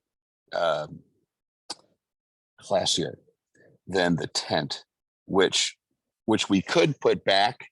We don't really want to put it back because it's ugly. But it also it's good for business. It gives us 30 more seats in cold weather months because people want to sit outside, and that's good for sales and good for profitability and good for our financial stability. But we're sensitive to the way it looked. We were I will tell you that I was very surprised when the Historical Preservation Board was involved and when they came back to us. I know everything about this building. There's honestly nothing here historical. This building was converted from residential to commercial in 1986 by Starwood Retail. There's nothing left on this building that is original. And that was completely missed. We try to preserve it every day, to preserve the storefront, preserve the marble, preserve the window openings, but all those are circa 1986. But we're a good team player here. We've got the mayor's office involved. They put their full support behind this. And we just want to go through the process quickly because, you know, coming up for 3 or 4 weeks, we're going to need to make a decision whether to put the tent back or not. So we'd really like to get this underway and going. Chris's firm has been great, going above and beyond, getting this done for us. The pergola is here. It's in the warehouse, ready to be assembled. With your support, we can get it done. Thank you, Mark. Chair Finley, I believe now I should read the resolution and then we should go to questions if that's okay. 100%. That's what you should do. Thank you. Perfect. So this is the same resolution that was posted on our website as well, and I will be reading it. Whereas Medium Rare is a restaurant at 3500 Connecticut Avenue Northwest at the northwest corner of Ordway Street Northwest and Connecticut Avenue Northwest in the Cleveland Park Business District. Whereas 3500 Connecticut Avenue Northwest is the end unit of a Georgian revival styled coordinated row of 10 buildings, 3500 to 3518, that were originally constructed as row houses in 1921 by developer Henry Wardman. Whereas by the early 1940s, their ground floors have been converted to retail use, altered with projecting metal storefronts. Whereas a rehabilitation in the early 2000s resulted in restoration and recreation of the 1940 storefronts, as well as installation of several longer 2-story storefronts. Whereas the planned pergola is aluminum framed, measuring 12 foot deep by 60 feet wide by 12 by 9 inch tall, supported by 6 inch by 6 inch square posts, and extends across the front end of the pavilion and the second recessed pavilion to the first of the 2-story bays. Whereas the structure would have ceiling fans, recessed LED lights, and a motorized lowered roof the louvered roof that would allow it to be open or closed. Whereas the plans were presented to the HPRB on July 28, 2022, where, quote, open, their strong recommendation is go through the ANC review process before coming back before the Historic Preservation Review Board, quote, closed. Whereas the initial plans for the pergola were presented at the Planning and Zoning Committee meeting for ANC3C on September 6, 2022. Whereas the applicant since then has revised the plan by providing an updated plat with clear demarcation, reducing the height of the pergola so it is just lower than the floor of the second floor balcony, as well as replacing the original 8-inch by 8-inch posts with 6x6 posts. Whereas the allowable temporary configuration of either a tent or cafe umbrellas over the permitted sidewalk cafe greatly obscures the view of the building and takes up sidewalk space, allowing for only a 6-foot walkway that the community brought up at the ANC Planning and Zoning Committee meeting. Whereas the applicant took that feedback and is proposing to have a 9-foot walkway and an 8-foot pergola with a slimmer profile 6x6 post that minimally obstructs the view of the building. Whereas the ANC received 63 letters in support of the plans and 3 letters against. Whereas Medium Rare has been a beloved neighborhood business as evidenced by the letters regarding this application. Whereas Medium Rare started the Feed the Fridge program that delivered over 20,000 meals during the first 9 months of COVID-19 and is currently helping combat food insecurity, including among children and seniors. Therefore, be it resolved that ANC3C enthusiastically supports the updated application for the pergola. Be it further resolved that ANC3C asks this application be reviewed and approved by the HPRB at their October meeting. Be it further resolved that the ANC authorize the chair and the commissioner for 3C05 to represent the commission on this matter. Thank you, Commissioner Siddiqui. Is there a second? Second. Thank you, Commissioner Pagets. Thank you. Commissioners, do you have any questions for Commissioner Siddiqui? Commissioner McWood, you do. I do. Actually, I have it for the applicant. Okay. At the Planning and Zoning Committee meeting, we had 2 architects from the Architectural Review Committee of the Cleveland Park Historical Society, and they both advised, and my understanding is the Historic Preservation Office has also endorsed this, that that you do a mock-up so that the dimensions of the pergola could be visually represented and everyone could observe them and could see whether there is any impact on the adjoining buildings to the north.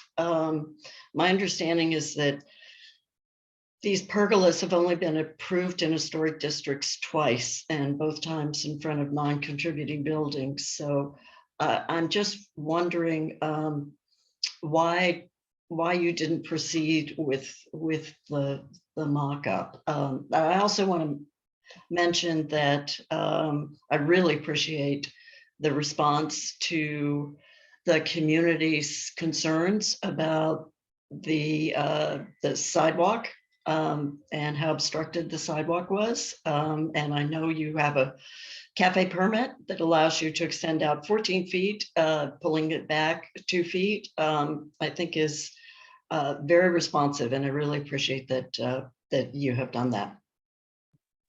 Well, thanks. This is Mark. I'll jump in, Chris, real quick. I appreciate that. I mean, look, it's simple math. We're a restaurant and we are struggling to stay alive. And these outside seats allow us to stay alive. The request to have us build a mock-up at a cost of $5,000 to $10,000 breaks our back. We can't afford it. We actually think it was somewhat tone deaf to ask us to do that when we're spending $50,000 or $60,000 on this pergola. We don't have the money. Oh, let me clarify.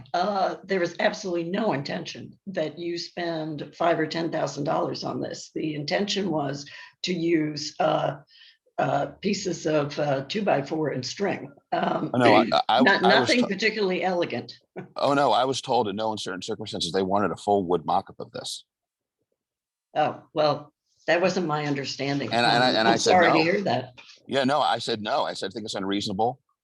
We can show computer renderings and CAD drawings, but I can't afford it. And that's where we kind of left it. I said they backed me into a box. And I said, we've got CAD drawings, we have computer renderings. I'm happy to put some lumber up to show people that. I'll be honest with you, I don't think I really need to, but I'm happy to. we don't think there's, since I could put a tent up with the city permanently, we think this is a better option than tent. We're kind of treating it the same way. This is just another better $50,000 more expensive option for me than putting the tent up and leaving it up year round, which I'm allowed to do, which I don't want to do. And then I feel like they're making me go through these aerobics that I just shouldn't have to go through. But like I said, we're happy to accommodate the neighborhood. You've seen us bend over backwards and change our design and do that. If they want me to put some lumber up, I'm happy to do that. I might need your help to help me advocate for that. Thank you. I can just add one more thing too. So yeah, when I heard that message about putting up the posts, my thought was, well, the posts are actually pretty heavy, maybe 40 pounds or something, and having a big post just standing there. So we bolted into the concrete and bolted through the side to keep it secure and keep it from falling over. We definitely couldn't just throw a post up there and just have it stand. It fall over and hit somebody. So that's just a hazard. Yeah, doing lumber, something like that is maybe possible, but that was my first thought when I thought about just putting up the posts so people can see what they look like, without actually bolting into the concrete and securing them. They're not going to be safe, really. Commissioner Reba?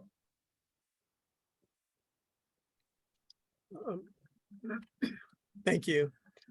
I don't know if this is the appropriate time to speak to the resolution. Is this the appropriate time? It is, Commissioner Reba, yes. Okay. The one thing I wanted us to be mindful of, and I'd like to, for you to consider, is taking out the very last whereas. I, as a constituent, am very familiar with medium rare. My mom and I would go there quite frequently and with other friends to celebrate birthdays and get that big brownie hot fudge sundae. Love it. But I need to share that the last whereas may appear, I'm always very mindful of perception.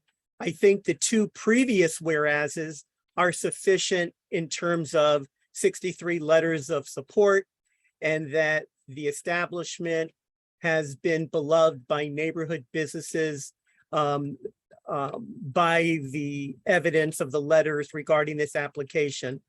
I want to be mindful of that last resolution, and I would ask for, the last whereas, and would ask for it to be removed. It may send the wrong message to other businesses that would like the same opportunity, but doesn't have the opportunity to deliver or feed 20,000 meals. And by including this in the resolution, it almost appears, by it being the last whereas, that because of all the things we've said at the top of the resolution, we close out the resolution with one of the stronger statements in terms of their community mindedness. So for those residents and those that own businesses who are residents, and those businesses that have businesses that can't feed 20,000 meals, and who can't do all that medium rare is doing, it seems, I don't want to say a per quo, but I just think it thinks like, if I was a small business and couldn't do that, I would be like, well, if I could do that, could I get the same treatment? Could I get the same I just am very mindful of that. Okay. Thank you, Commissioner Reba.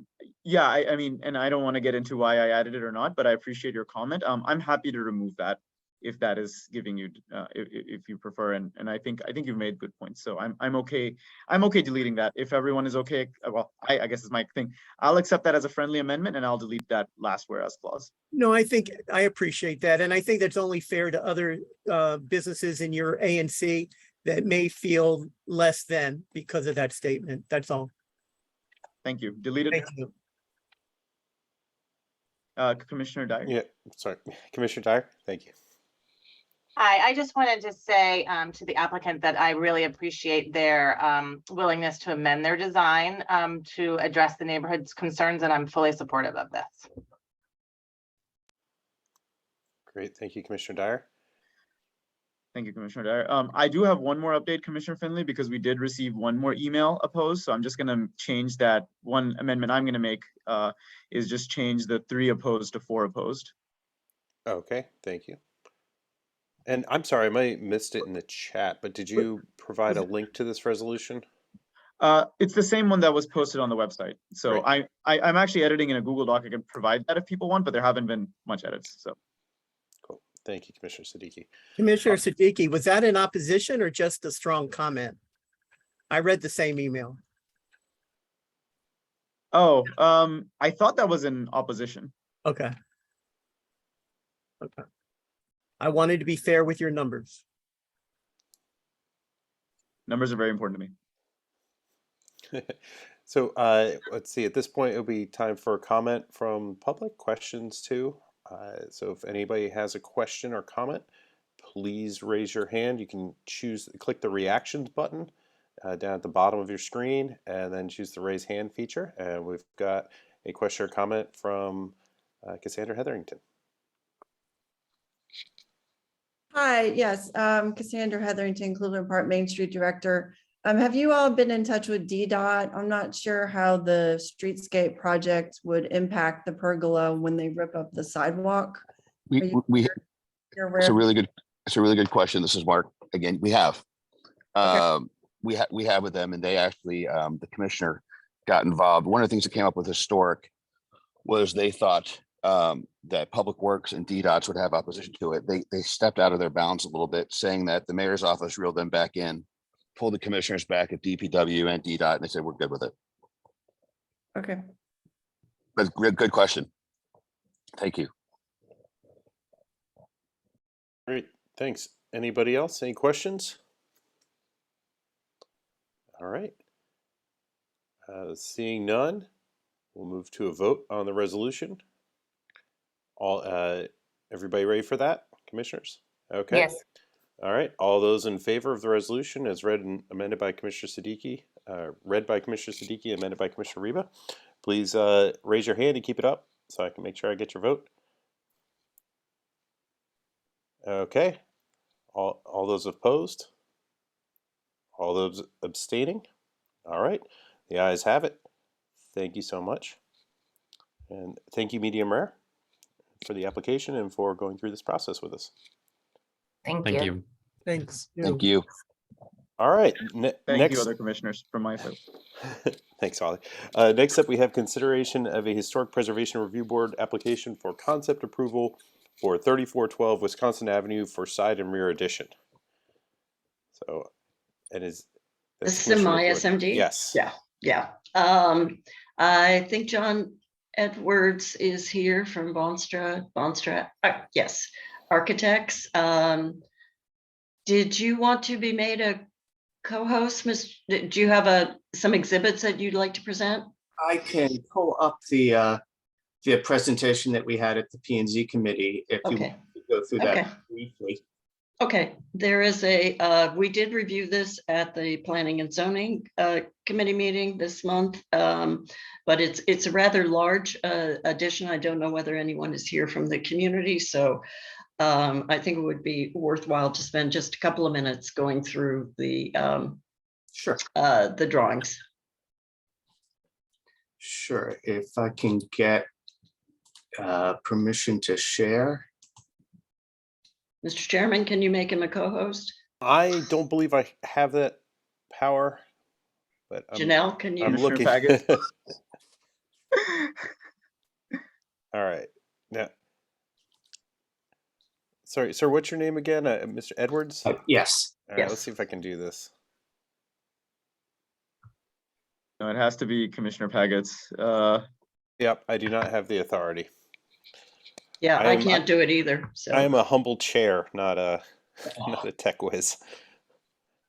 Okay. All right. Much easier at the P&Z. You could email me you could email it to me really quickly if you'd like, and I will send you my email address and I will share it. Sure. Actually, give me 1 second. We need a good comedy routine during downtime like this during our meetings. Something like who's on first, or I don't know, what's on Ordway. What's on Ordway? See, I can't do it. Or what's the quickest ANC commission meeting ever? Never.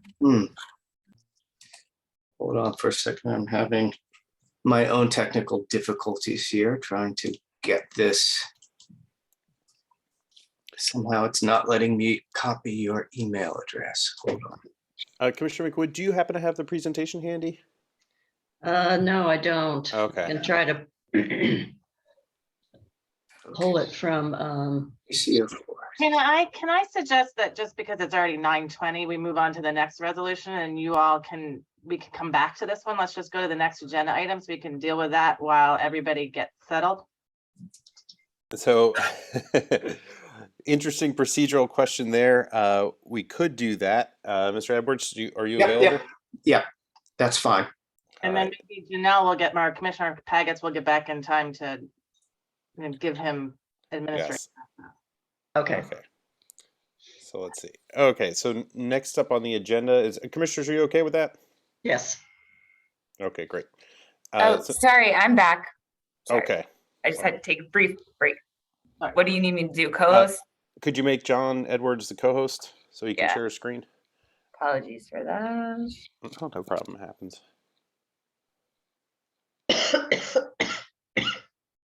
You said John Edwards. Okay. Everybody stay still. And all right. Great. Cool. All right, Mr. Edwards, are you able to share your screen now? I believe I am. Great. Can you see that? Yes, thank you. Yay. Okay, I will try and briefly go through this. I know it's late. And it's been a long evening. So the project is at 3421 Wisconsin Avenue.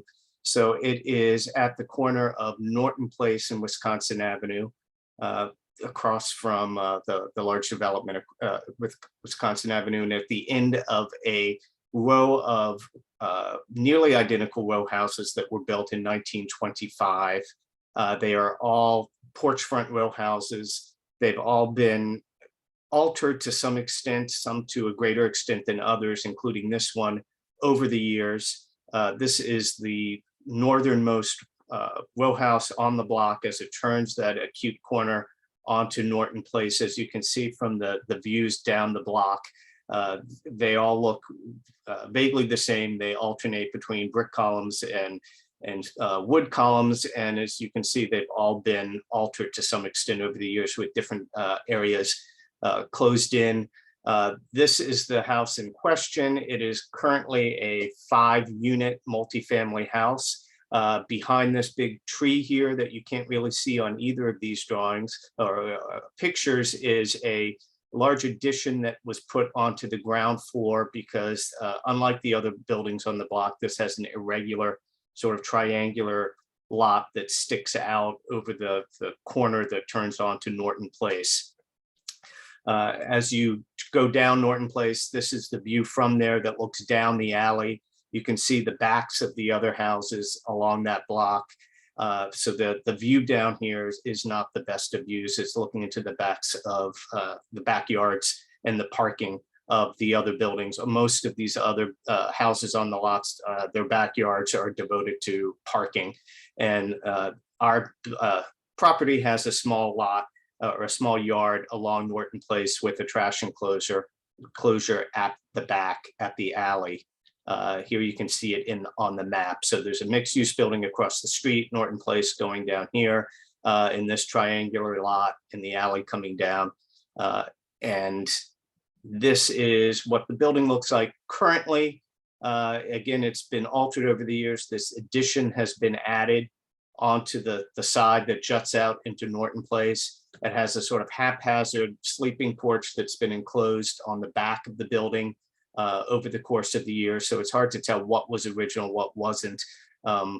As you turn that corner,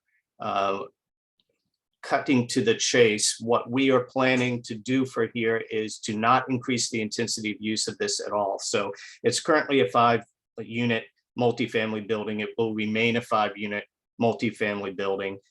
Right now, there are 2 units on the lower level that are entered from Norton Place, 2 units on the main level. This is the existing elevation, with 2 units on the main level entered from Wisconsin Avenue, and a unit on the 3rd floor.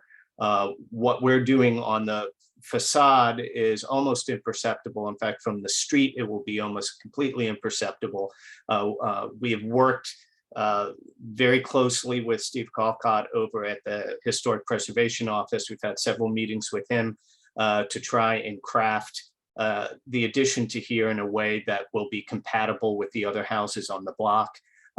Amongst that is keeping the mansard roof line exactly where it is now, only slightly altering the size of the existing dormer that's in that terracotta mansard roof, while the building, while the 3rd floor is being raised to give a suitable dwelling unit on the 3rd floor. It is not higher than the existing skylight that you see here on the left side. That's what you see now on the roof. This roof would not extend any higher than that existing skylight. And as you'll see in a few minutes from the perspective views, that none of that is really visible from the street. We constructed what was the original column that was holding up that porch, and that does double duty. Not only does it restore what was there before, but it gives us an opportunity to take the gas meters and electric meters off the front of this building and put them onto that porch and hide them so they're no longer visible from the street. This is the existing side view that you see from Norton Place. So you have that sleeping porch, the original sleeping porch, and in addition off that with stairs coming down to the back. This is what we are proposing on the side. So this area right here is the existing addition. There's been another addition back off of Norton Place, so it steps back from here. And we have some perspective views in a little bit further on that shows this much clearer as how this steps back from the street as you go down Norton Place. We would continue the mansard roof over what was the original addition. The original sleeping porch would be bricked in to match the existing building with a new mansard roof with the terracotta tile, continuing around the back to continue that effect as it turns the corner. And then in addition, off the back is sort of a new version of the sleeping porch with the siding that would be characteristic of the way the sleeping porches would be enclosed on the street. This you can sort of see the existing rear view as opposed to the proposed rear view that we would have. Here's the plans for this, where this dotted line you can see is the outline of the existing house. So this little section is added to the existing addition that had been added at some point in the past. And then there's a small or an extended dog leg out the back in the existing side yard that's taking advantage of that triangular lot. And at the same time, it also helps to sort of hide the backs and the parking of those areas as you're going down Norton Place with the development that's going to be built across the street from Norton Place, that sort of will hide that view as you look down that alley to sort of complete that view of Norton Place with an actual structure rather than looking into the parking spots of buildings in the back. So this is the existing view again of the front of the house, and it's thinking. And now here is the proposed view. As you can see, it's almost identical. You have to look really closely to see any difference when you're looking at this from Wisconsin Avenue. This would be the view existing as you turn the corner into Norton Place with that addition that was built out and the porch in the back. And this is an entry area to the lower level, the cellar level off Norton Place. So that entry area is retained, and that becomes the entry for a new lower level unit on the back. This is a small addition that comes off of that older addition And then you can see the extension of the porch enclosed off the back of that towards the back of the lot. And again, it's looking at it in elevation, it was sort of deceiving, and it makes it look like there's this huge mass right along the street. But what we've actually tried to do is step back the massing progressively as you're going down Norton Place in order to respond to that angle of the street. And this is just looking at it from the opposite view up Norton Place so that you can see how this existing entry area is preserved for the lower level unit and the frame unit that's added to the back of this. And the only change from when the P&Z committee saw it is that we've refined a little bit how these windows were working. We met with the Architectural Review Committee of the Cleveland Park Historical Society last week, and they made some really good observations. And one of the suggestions they had was to recompose the way these windows were to more give reference to the way the original sleeping porch was, which we thought was an excellent idea. So we incorporated that into the slight revision to it. But that is pretty much the gist of the addition. And if you had questions about this, I'd be more than happy to answer some questions. We also have our project architect, Daniel Seidman, here.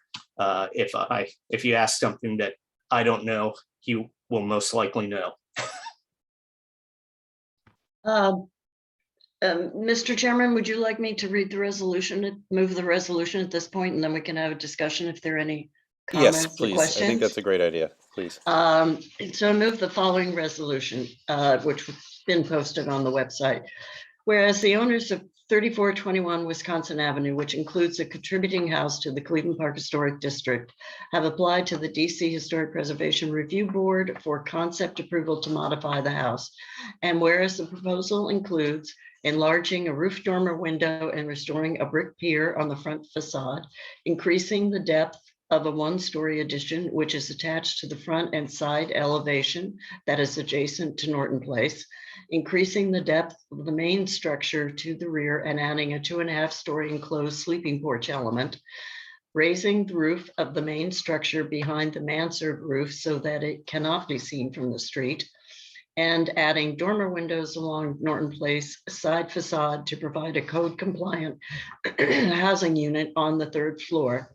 And whereas the proposed materials replicate the existing use of red terracotta roof tiles and red brick with wood siding on the sleeping porch addition, and whereas the massing of the proposed addition steps back along the Norton Place elevation in order to minimize the impact of the scale of the addition, be it resolved that ANC3C finds proposal compatible with the Cleveland Park Historic District. Be it further resolved, the chair and the 3C09 commissioner are authorized to represent the commission on this matter. Second. Thank you. Okay, commissioners, discussion. Do any commissioners have any discussion or questions for the applicant or for Commissioner McWood? Okay, don't all speak at once. All right, are there any questions from folks who are attending this evening or comments? If so, please click the reactions button and choose raise hand. Okay, I don't see any. Fellow commissioners, do you see anybody raising their hand? I don't. Okay. Not unless somebody is doing so on video. Scrolling Could we stop share screen? There we go. Yeah, I don't see any raised hands. I don't either. Great. So we'll now vote on it. All those in support of the resolution as read by Commissioner McWood, please raise your hand. Keep it up. Okay. Maureen, thank you. All right. And all those opposed, please raise your hand. Okay. All those abstaining. All right. So the motion passes unanimously. Thank you, Commissioner McWood. And thank you, Mr. Edwards. I appreciate your time. Great. Moving forward, I believe we're on the small business resolution. Let me double check. Yes, we're on a consideration of a resolution on policy proposals to help small businesses thrive. And I'd like to thank Rachel for amending our online agenda during the meeting, so it does not say reconsideration anymore. Thank you. And I will share it in a second so everybody can see what we're talking about. Okay, let's see, share.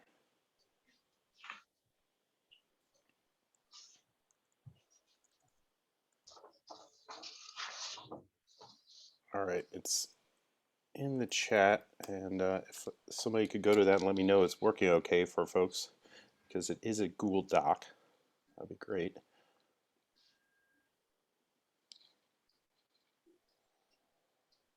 Okay, so I'll read the resolution, and it's very similar to the resolution I read last month. Resolved, ANC3C requests that the Department of Small and Local Business Development, DSLBD, the Deputy Mayor for Planning and Economic Development, DMPED, and Council explore adopting strategies to foster small, locally owned businesses, including providing opportunities to protect existing small, locally owned businesses from substantial commercial rent increases. Commercial rent stabilization for qualifying small locally owned businesses coupled with a complementary tax credit for the commercial landlord that participates, and then recommendations underneath such as ANC3C recommends that a qualifying business has ownership consisting of at least one district resident making up no less than 33% of the ownership. For example, if an ownership group consists of 5 people, at least 2 of those people must be district residents. ANC3C recommends that district officials consider attaching further qualifications such as, but not excluded to, maximum gross annual receipts or number of workers employed by a business. ANC3C recommends that district officials create a complementary tax credit for commercial landlords that agree to participate in commercial rent stabilization to provide incentive for landlords to help keep rents affordable for small locally owned businesses. ANC3C recommends that district officials determine an appropriate percentage plus inflation formula for permissible commercial rent increases under the program. Second recommendation, foster local businesses through commercial set-asides in mixed-use buildings using district funds. ANC3C recommends that district officials require mixed-use and commercial projects that use district funds to set aside no less than 25% of retail or restaurant space for small, locally owned businesses. In addition, to avoid increasing commercial vacancies, ANC3C also recommends district officials analyze whether there should be a release valve of sorts to prevent a space from staying vacant due to inadequate interest from small, locally owned businesses. ANC3C further recommends that district officials consider the size, density, or zoning of a project as part of the determination of whether a set-aside is required. Third recommendation is to enforce the vacancy tax and increase the speed at which the commercial vacancy tax is implemented. ANC3C recommends district officials enforce existing vacancy tax provisions and adopt the recommendations of the district auditor. ANC3C recommends district officials consider increasing the speed at which the commercial vacancy tax is implemented to provide the incentive for more rapid reuse of commercial space, either by tenants or through short-term pop-ups. And then I go into the reasoning why. Small locally owned businesses help give neighborhoods character, foster community, and provide good jobs. However, many of these same businesses face substantial hurdles during uncertain economic times. In Cleveland Park, numerous business owners have cited rising, unaffordable commercial rents as one of their biggest challenges. When a business leaves, the space is often left vacant for an extended period of time. In the case of Polena, formerly located at the Park and Shop, the space remained vacant for over 6 years until a new tenant, Chase Bank, moved in. 3407 Connecticut Avenue Northwest contained a McDonald's for many years, but after the McDonald's closed in 2004, the space remained vacant until 2011. When multiple spaces are vacant for an extended period of time, a neighborhood may begin to look neglected, which can compound the decrease in consumer traffic. So, commissioners, first of all, is there a second? Second. Okay, thank you. Commissioners, is there any questions, comments, discussion on the resolution? And Commissioner McWood, I responded to your email. Unfortunately, I drafted a response and I ended up actually sending it a little late. So I completely understand if you haven't seen it, but I appreciated your comments, and I hope that my new phrasing has clarified a little bit what your concern was. Yeah. Well, thank you. I didn't see the email, but I appreciate you responding. My sense of this is that you're offering some some provocative ideas that I think ought to be considered. I think the resolution is a little more detailed than I would like, but I'm I'm persuaded by the overall scope of the intention behind it and the suggestions that are made, that it is something that the council should consider. And if they were ever to hold hearings on something like this, I think it would stimulate some other interesting ideas.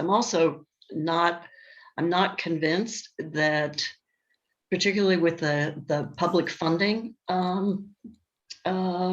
link, that it would really particularly help our businesses, but I think it could have some very positive effects on businesses in other parts of the city, particularly in underserved areas, and that's where most of our economic development policies are targeting. That's a long-winded comment to say that I'm going to support the resolution. I appreciate that. Thank you. Yes, the intent, it is not just focused for 3C. It is ideas that I think some of which would be more beneficial citywide or in different parts of the city than others. But I think district-wide, I think these ideas should be discussed in a way, discussed by, the experts really, and these ideas really sort of bounced around and considered. And that's all this resolution is asking for. It's not asking for the adoption of stuff, just the consideration, because we do have large swaths of the city that could stand some increased commerce and help for small businesses. And I think this provides some ideas for tools that might work in the long term. Commissioner Reba. Thank you. I too will be supporting the resolution, but as I went through it, I thought of the impact, some of the ideas you mentioned, how it would impact other areas of the city. So I just want to be mindful as to what we do with this resolution. I know after every resolution, it goes to the appropriate corresponding agency. It goes to various stakeholders. But with this resolution, because of the overall impact citywide, we may want to have a conversation offline as to where this resolution should be disseminated. And if that means to all the chairs of the ANCs, if that means down to each of the council members, if that means to the chair of the oversight committee where this would fall, I would really want to dive deep, because I think it would start a larger conversation that's needed post this pandemic. And I think it would help out many businesses and those new businesses that are looking to do business in the district. So I wouldn't want to limit our scope as to where we disseminate this resolution to.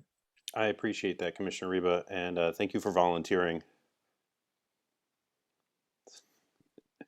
You have a few months. Yes, exactly. You too. Just a few short months, couple. So I see that there's a question from Cassandra about defining small businesses. The SBA definition is rather kind of a joke when it comes to small businesses. It's for rather massive companies still count as small businesses. The district has small business enterprise definitions. I don't purport to know what the right number is for a small business, but I think the intent of this is clear. On the on who it's supposed to help. I mean, this isn't going to help a small business it isn't likely to help a small business with 1,500 employees. But I would leave the definitions up to sort of the experts. Robert, I see from Woodley Park Main Street, you have a remark on the vacancy tax, and I did respond to your email, albeit late. I apologize. Thank you for your input. And Robert, if you'd like to unmute, I don't see you on the. There we go. I see you now. Thank you, Chair Finley. Yeah, I just wanted to suggest that my email be entered into the record. I spoke with a number of the property owners after the initial discussion of this resolution last month, which I fully support. The one thing that emerged from that I found surprising is when I talked to a number of the property owners, I have to admit I underestimated the impact of the crisis on some of them. I can't get into details here because of some of the conversations that I had with people, but there was one that I mentioned in the email who's literally suffered hundreds of thousands of dollars of losses from the whole gamut of different impacts. So the impact of the financial crisis. He lowered the rent of most of his tenants by 50% in order to accommodate them. Has faced legal issues with some of the tenants that he was in conflict with, and I've been on both sides of those, so I know the veracity of the stories that he was telling me. His remark was that in a time of crisis, this is the wrong message to send property owners, and that they have an inherent interest in helping businesses survive and right now, and have been doing so. And in his case, I can certainly attest to that. What I did like, so that is my concern effectively, is the message that we're sending with the vacancy tax. I do know of 2 implementations of the vacancy tax in Woodley Park, both of which were incorrect. The Flavature space had a notice on it just last week, and that is actually in development, and the space that was going to be used as a dispensary also had a vacancy tax notice on it, which was incorrect. And there are questions as to why those properties were identified for that and not others, with some weird dynamics around that.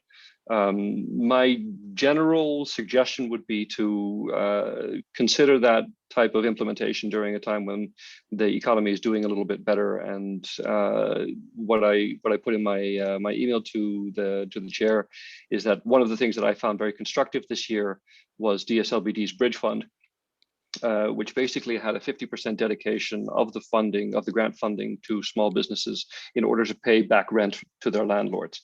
And I can speak from personal experience to the fact that this lowered the temperature between a number of landlords and their tenants, which made it a lot easier for the tenants to continue their businesses, and for the landlords to feel that they were at least partially being made whole by the government, and that this was a shared sacrifice during a pandemic.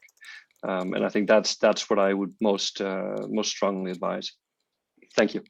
All right, thank you very much. And yes, I hear you on the bridge funds. These are more long-term strategies, I think. I'm not sure that long-term we want to transfer assets from taxpayers to commercial landlords via tenant rent. But yes, we've seen we've seen growth in our local economy. We've seen growth in the national economy as we're experiencing this rebound from the initial portions of the pandemic.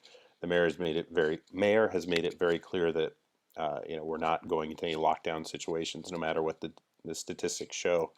I'm not sure that long term we should be advocating for continuation of bridge funds. Now, with regards to the commercial vacancy tax implementation, the 2 examples you mentioned of it being misapplied, that shouldn't happen, right? That absolutely shouldn't happen. But we do have incidents where it has not been applied at all. And to the extent that a landlord is not shopping the property and is not actively trying to lease it, then there are exceptions to the commercial vacancy tax. It's not uniformly applied to a building that has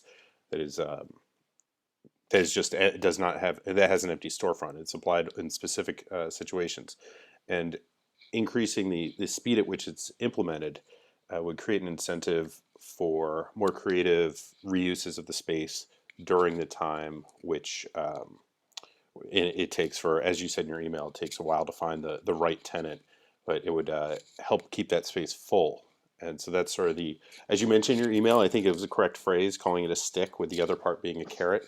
Yeah. And I think we need both long term, but again, these are things for the powers that be to consider, not necessarily to look into and see whether they're good ideas, not necessarily to adopt them as we've put them to paper here. And coincidentally, the pop-up point you made was the same one that I actually made with John when I talked to him about the property. I said, listen, if this is a concern of yours, I have a number of vendors or clusters of vendors who would love to be in your store for a month or two. That would help you avoid vacancy tax risks and would give them an opportunity to see whether their business can succeed. So on that, we're completely agreed. I just think that right now might not be the time. I understand. Thank you. I really appreciate you your thoughtfulness on these matters. Thank you. Great. Any other discussion? Okay. Thank you, everybody. And now we'll move to a vote. All those in favor of the resolution, please raise your hand. Okay. All those opposed? All those abstaining? And the resolution passes unanimously. Thank you all very much. And now we move on to, you get to hear my my dulcet tones still. We get to go over proposed bylaws changes. This is, which I will share, these proposed changes will be required by DC code. So we'll have to comport with DC code, or the new ANC3C, and the new term beginning January 2nd, 2023. We'll have to have these changes in place, and I thought we should just get ahead of it and have it available, make it easier for the new commission, because they will be, a lot of folks here are not running for re-election, put it that way. Here we go. I believe this is it. Should work. Oh, need access. Give me a second. Chair Finley, can I make a suggestion if it takes a long time to read these, especially all the It does not. Don't worry, Commissioner Siddiqui. It does not. It's very short. But it has to be read, Robert's rules require bylaw changes to be read at least 30 days in advance of their adoption. And so this is getting that portion out of the way. Proposed changes. So it's amending section 2 of our bylaws. Our current bylaws include, have the boundaries of the commission as required by DC law. We amended that last year to keep up with things. And so the new change would say, if you're following along in the text, it's the second paragraph. Section 2, the boundaries of the commission area are those established by DC public law. As of January 2nd, 2023, the approximate boundaries are as follows. Located in Northwest Washington, DC, in Ward 3, all streets are located in the Northwest quadrant. Beginning at the intersection of Springland Lane and Tilden Street, then east along Tilden Street, then south along the center line of Rock Creek, then northwest along Massachusetts Avenue, then west along Whitehaven Street, then west along the northern boundary of Dumbarton Oaks Park, then northwest clockwise along the property line of the United States Naval Observatory, then west along Calvert Street, then north along Wisconsin Avenue, then east along Woodley Road, then north along 36th Street, then east along Porter Street, then north along Porter Street, then east along Rodman Street, then north along Reno Road, then northeast along Springland Lane to the point of the beginning. This is, and yes, Commissioner Siddiqui, you are right. It is much shorter and much less painful than last time. But that is it. It is the description of our ANC boundaries by, according to DC law. It's just copied and pasted, and so that is over. I think we should wait until December to vote on it, just so we don't have the weirdness of having bylaws that are not going to affect past another meeting, if that makes sense. Okay, thank you all for your patience on that. Just trying to make sure. Can I ask you just a logistical question? Of course.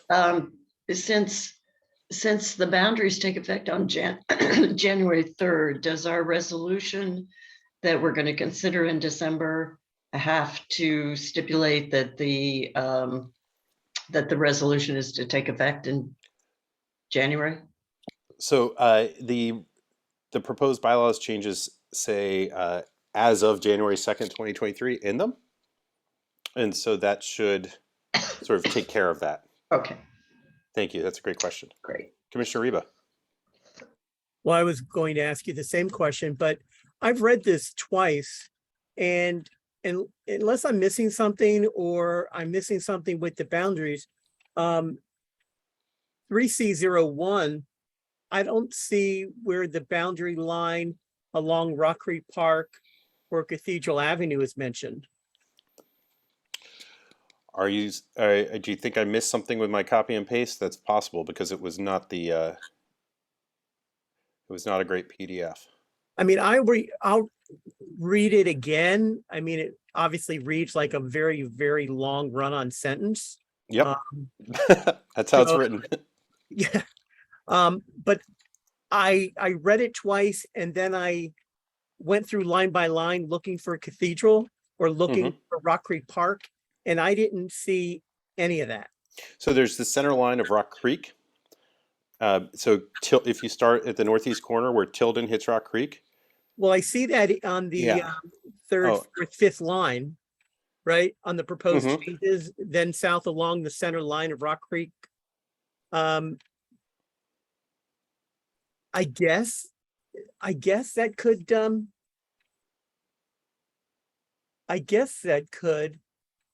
but you know, and would that include the National Zoo to the east? Yes, because that's west of the center line of Rock Creek. Well, where does it say west of the center line of Rock Creek? It's so this goes around the map of the so it goes along the map of Rock Creek, right? Or it's going around the boundaries of the whole commission. But it's not really the south. The south would of the south along the center line to me of Rock Creek would be to the south of the ANC, not to the east of the ANC. So Rock Creek is on the east of us, you know, and then where you are, it kind of goes. It's the south of your district too. It provides both the eastern and southern boundaries of 3C01. Right, and you've said east twice, and that's all I'm saying is that if that is the case, then it should be reflected. And I would have to think of how, but if the majority thinks that that one phrase, which begins with then south along the center line of Rock Creek Park, encompasses everything east of Connecticut. It says Rock Creek, not Rock Creek Park. Right. Thank you for that. But again, if you think that that encompasses what I'm trying to share, then I'll leave it alone. I just didn't see how that encompassed everything up through even you. Right. So Tilden Street, intersects Rock Creek, and then Rock Creek continues kind of this little squiggle just south of the zoo, or right around the zoo, and then goes south. So as you follow the creek south, and so I pasted the DC code. Thank you, Commissioner Siddiqui. I pasted the DC code. So this is lifted from the DC law that defines what the new boundaries are. Okay. Yeah. So I wanted to, rather than reinvent the wheel, I thought I'd use their language. But yeah, thank you, Commissioner Siddiqui. You can see as the creek goes, it circumscribes both the zoo and the east and south borders of 3C01. Well, do you think that we should add a footnote? So this doesn't appear to be your language, but that it was drawn from the reg. So if anybody has a question moving forward, it's not your language, it's what was pulled from the DC Council, the act. With that, how about this? We'll add an as follows after the first sentence. The boundaries of the commission area are those established by DC law, comma, as follows. How does that sound to you?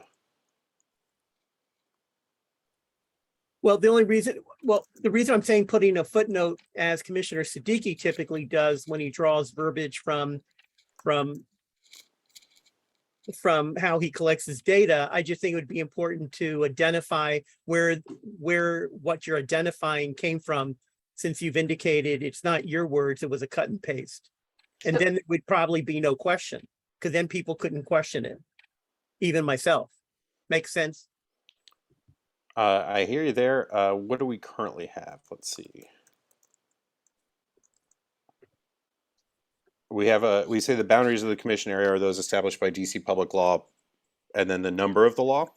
There's currently 2 DC laws which state which boundary it is, so we've removed the actual numbering of the public law. But the prior version, we did not include a footnote. I'm sorry, is there a reason why we have to quote it, or can't we just reference the law and then it doesn't matter? So this is a yes, we could just reference the law. That's why I've said with DC public law. Why don't we just, and then take out the entire description, just say it's as defined by whatever the law citation is. And Because the ANC law requires us to show the boundaries in our bylaws, or to talk about the boundaries in our bylaws. That's one of the few requirements of DC law with regards to ANC bylaws. Well, then not satisfied by just citing to the DC law that is establishing the boundaries? That seems odd. Well, that's why I'm copying and pasting. Well, Chair Finley, what if we reference the law and then said as follows? Or that's what he had suggested before. Yeah, I would say, if you're open, that would. Yes, and so Commissioner Reba, if you look at the link, it now says as follows after DC public law. The link is okay. Let me. Not the PDF link to the DC law, but the Google document with the bylaws. Okay. I like Commissioner McWood's suggestion in the chat. I agree with Commissioner McWood. Can we move? Yeah. Yeah, we can continue the discussion offline. Absolutely, Commissioner McWood. And if we have to make changes, unfortunately, we'll have to rehear these. Okay. Well, make sure you clarify it's not being tabled. Yes, not being tabled. Good call. Okay, let me pull up our agenda again. All right, so let's see, it's not the last thing. Yes, consideration of a direct expenditure to repair a defaced historic call box. Commissioner Pagets, I believe this is yours. Yeah, it's the last thing on the regular agenda. We have more. Yes, that's true. So this is the consideration for ANC3C to provide $700 via direct expense to repair, I almost said it's a damaged call box that is down on Woodley Road at 27th Street. I sent y'all the images, the invoice from the vendor that did the original install on the historic call box project in the neighborhood over 20 years ago, which the ANC did provide funding for as well. So using the guidance provided by the Office of the Advisory Neighborhood Commission, and noticing this on a regular agenda, and with a quorum present, calling for a vote to approve the direct expenditure, recording it in the minutes is what is needed. And then the process would be the vendor would then submit the invoice to us. The ANC is the client, in this case, getting the call box repaired. So are there any questions? Yes, one real quick, because I know not all commissioners were on that email exchange you had with the Office of ANCs today. Oh, sorry about that. No problem. And so could you provide the brief background of how it changed later this afternoon or evening, really, from being a grant to being a different type of expenditure?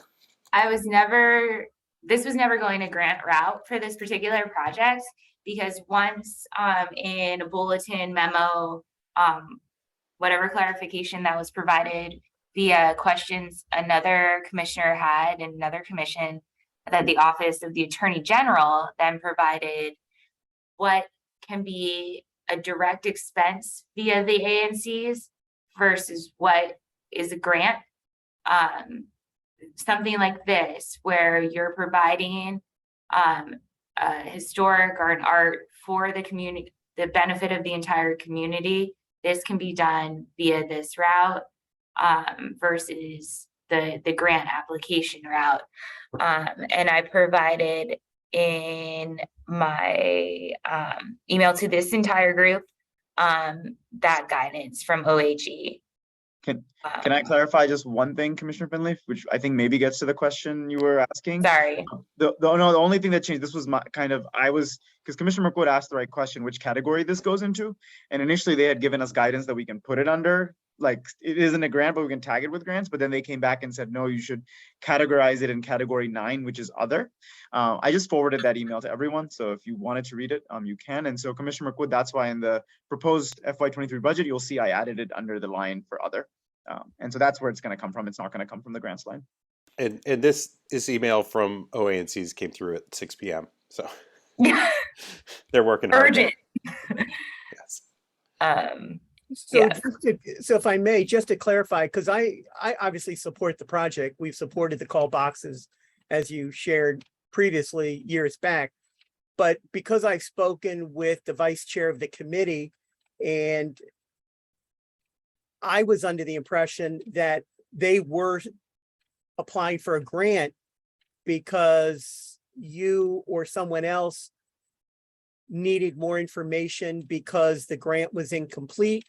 So that's why I think this conversation is important, because I know that we have the legal right to do a direct deposit directly to the vendor, and therefore they would invoice the ANC versus the grant requester.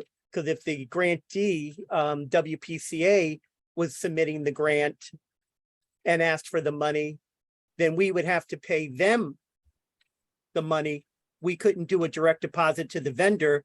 We couldn't pay a direct deposit to anybody other than the grantee who was making the request. So what you're sharing now is we're just going to give a direct deposit to Gilbert Signs to fix the call box, and they're going to invoice us for the payment, right? Yes. Okay, cool. So yeah, they're not asking for a deposit, right? no. They'll invoice us like we as the ANC are now the client of the sign company. Good. And that was also clarified by the OANC email as well. Were you talking to WPCA or Judy Waxman or Barbara over at the? Yes. Yeah. Okay. So she called me originally about the damage, and originally called me about the possibility of requesting money since we had honored their request before. And then I suggested that they go to your committee, but then you were at a meeting where you suggested that we could give them the money. So I stepped back and you took over, but I was under the impression that they were still making a grant request, which then brought confusion to me, to be honest with you. When I saw the email about direct deposit, who was that going to? The vendor or WPCA? That's all. You answered it. So we're good. It was a learning experience in like literal real time, because I think the same time that they were approaching, or I was at that meeting, was when I had read the guidance from the Attorney General office. And then I was like, wait, we can do this other way, rather than you continuing to fill out this grant application and getting like all of the certificates of clean hands and all this stuff for $700, right? So I was like, let's do that. The clean hands bill right now is anything over $100. So it's and that's something all throughout government that we have to follow. But I think the confusion is when the when you indicated, I'm not saying it was on you, but when you said, oh, we could give them money, they initially thought they didn't have to do a grant. So then when you came back and said, do a grant, then they said, oh, we're doing a grant. It was just, who's doing the grant and who's getting the money. That's they all. were already in process of filling out the application, and thought it would just be helpful for me to have that application on hand but it's not a grant application as such. It was just like, here are some questions that might come up, and here are the answers that we have for them. So if anybody wants sorry if something got lost in translation. No, we're all good now, because now we know that the Gilbert Signs is the vendor, and we'll be doing business directly with them, and they'll be invoicing us, and then we'll pay them. So if you want to call the question, unless anybody else has a question, I'm ready to vote. Cool. Great. Commissioners, any further discussion? Any discussion from the public? All right. All those in favor? Oh, wait, I'm sorry. Was there a second? I did not hear a second. Second. Thank you, Commissioner Reba. Okay. All those in favor of the proposal, please raise your hand. All those opposed? Any abstentions? Okay. The motion passes unanimously. Thank you very much. All right, and that concludes commission business. Now we move to other business. And Secretary Reba, you have a report for us? I do. I have a couple of things to share. Thank you, Commissioner Finley, Chair Finley. But let me just say first, and then I'll get into one of my questions. Tonight, we have to approve the minutes from our July 18, 2022 meeting, as well as the minutes from our September 19th, 2022 meeting. As a reminder, we lost quorum towards the end of the September meeting, so our July minute were not approved. Okay, so let's begin. If there are no objections or changes needed, I'd like to move our July 18, 2022 meeting minutes of ANC3C. Do I have a second? Second. No. Great, Commissioners, any discussion? Yell at once. Oh, I'm sorry, Commissioner McWood, I understand. Have a great night. Hope you feel But we're better. still holding a quorum We've at still this got time, quorum. right? Unless Yes. there's a quorum, I'll vote on this quickly if it happens quickly. Thank you. All right, so any discussion? Seeing none, moving forward. All those in favor of the Secretary's report for July agenda, moving those minutes forward, raise your hand, say aye. All those Aye. opposed? Any abstentions? Okay, again, passes unanimously. Commissioner McWood, I hope you feel better. Thank you. Thank you. I'll run the next meeting like an auction. Okay. So no one leave because we need quorum for the quarterly financial report. Otherwise we'll get fined. well, just one more. So if, before we get into the September 19, 2020 meeting minutes and approve them, there was a discussion at the top of this conversation this evening regarding tabling versus moved for reconsideration. The minutes in the September minutes under commission business, it currently reads Commissioner Finley tabled the resolution to continue to work on the draft. So I was going to change that to Commissioner Finley moved for reconsideration of the resolution. Just how about removed resolution from consideration? Commissioner Finley removed the resolution from consideration. Removed the resolution for consideration? From consideration. Oh, from consideration. Yeah. Okay. So thank you for being. Go ahead. Thank you for paying attention to those details. Yeah, always.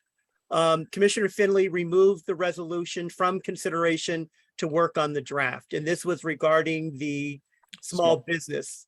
Yes, resolution. perfect. Okay.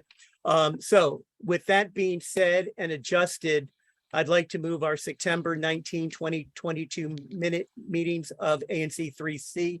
Do I have a second? Thank you, Commissioner Siddiqui. Yes, there's a second. Okay. Any discussion? All right. Hearing none, seeing none. All those in favor of the September minutes as presented by Secretary Reba, please raise your hand. Okay. Any opposition? Any abstentions? Great. Thank you. Again, passes unanimously. And Commissioner Reba, or Secretary Reba, I apologize. Is that the conclusion of your Secretary report? It is. Thank you. Thank you. All right. Treasurer Siddiqui, it is your turn. I've emailed the FY22 Q4 quarterly financial report for the ANC to the commissioners with all supporting documents. I would like to move that for a vote to be approved. Great. Is there a second? So moved. Thank you. All righty. Is there a discussion about the quarterly financial report? No. Vote. Great. Okay. All those in favor, please raise your hand. All those opposed? Okay. So it passes unanimously again. Oh, sorry. Any abstentions? None. Seeing none. We move forward. Great. Thank you very much, Treasurer Siddiqui. Is there anything else? Yes. There's one more thing. I sent the FY23 budget around. We can move that for a vote as well if everyone's okay with it, or if people would like more time, we can also vote at the next meeting. Treasurer Siddiqui, it's we've been at this for 2.5 hours or more, so let's postpone until next meeting. Is that okay? Vote on next meeting. Done. And then the last thing I have is just recognizing we had expenses of a payment of $503.10 for our administrator, Rachel Worsham, $3.46 to the DC treasurer for paid family leave, $27.93 to DOES for unemployment insurance, and $33.38 to Virginia Department of Taxation for Virginia taxes. These are the expenses this past month. And Secretary Riva, I'll send you a text so you don't have to type those down right now. Okay, thank you. I appreciate that. And also, is there anything for me to sign and get back to you? I will send you that. Okay, thank you. Great. Thank you all very much. And now we move to SMD reports. Just a quick note, since it is 10:12, motion to adjourn is a privileged motion, meaning it has to be voted on immediately. So yes, that being said, SMD reports. Wait, motion to adjourn? Wait, hold. Yeah, Commissioner Dyer, yes. Sorry, I just a heads up that we are going to have consideration of, there's been a chancery application in our neighborhood that is adamantly imposed by everybody in the neighborhood. So that is going to be on the agenda for the next meeting. So I just wanted to give everybody a heads up. We will probably be trying to circulate a resolution in advance of that. Is that going to go to planning and zoning first, though? I'm not sure of the procedural posture yet. We had a community meeting in our SMD last Wednesday with the embassy and the ambassador and all of that. And we had 30 or 40 neighbors show up. Oh yeah, we heard about it. Oh, did you? Who'd you hear about it from? A lot of people. WPCA predominantly, right? But yeah, so I believe, I'm sorry, Commissioner Siddiqui, did you say something? I said motion to adjourn. Oh, okay. Well, I'd hate to do that. There's only, I mean, Commissioner Okay. Dyer could still let's go, lead. let's We go. don't So need it's quorum. actually not, it's not debatable. I do have to hold the vote since Commissioner Siddiqui Which moved. is fine. I just wanted to give everybody a heads up. We don't need Thank to you, discuss Commissioner it now. It's just, and actually Commissioner Pagets, I'd be interested in connecting with you about this afterwards. So, but I'm fine with adjourning the meeting. But is that would that be your SMD report? Yeah. Well, it's fine. No, okay. I'm sure you have more to talk about in an SMD report. I've taken away a motion to adjourn. We can do the reports. Okay, thank you, Commissioner Siddiqui. Commissioner Reba, would you like to start off our? I would, because I'd actually appreciate recording what Commissioner Dyer just shared, since that is a hot topic in her SMD. That's all. I just have well, I may not say the fourth item, but I do have three things real quickly. As previously shared, on September 7th, I conducted a community walkabout with the Department of Health and Department of Public Works, focusing on the commercial and residential alley along the 2600 block of Connecticut Avenue and Woodley Place, where several infractions were identified and are being addressed. I have since heard back from Mr. Jan Jaminal. He's the public health analyst within the Office of Food, Drug, Radiation, and Community Hygiene, Rodent, and Vector Control Division at the Department of Health. He's requested a meeting with me because the residents and establishments they visited during our walkabout would like to discuss the infractions and concerns about rodent control. The second item is I would like to remind residents that if they see any suspicious behavior whatsoever, including alleged drug dealing or mail and package theft, to call 311 immediately. Do not wait days later to contact your ANC commissioner. Waiting does not help any situation. So please get a description of the individual and take action immediately and call 311.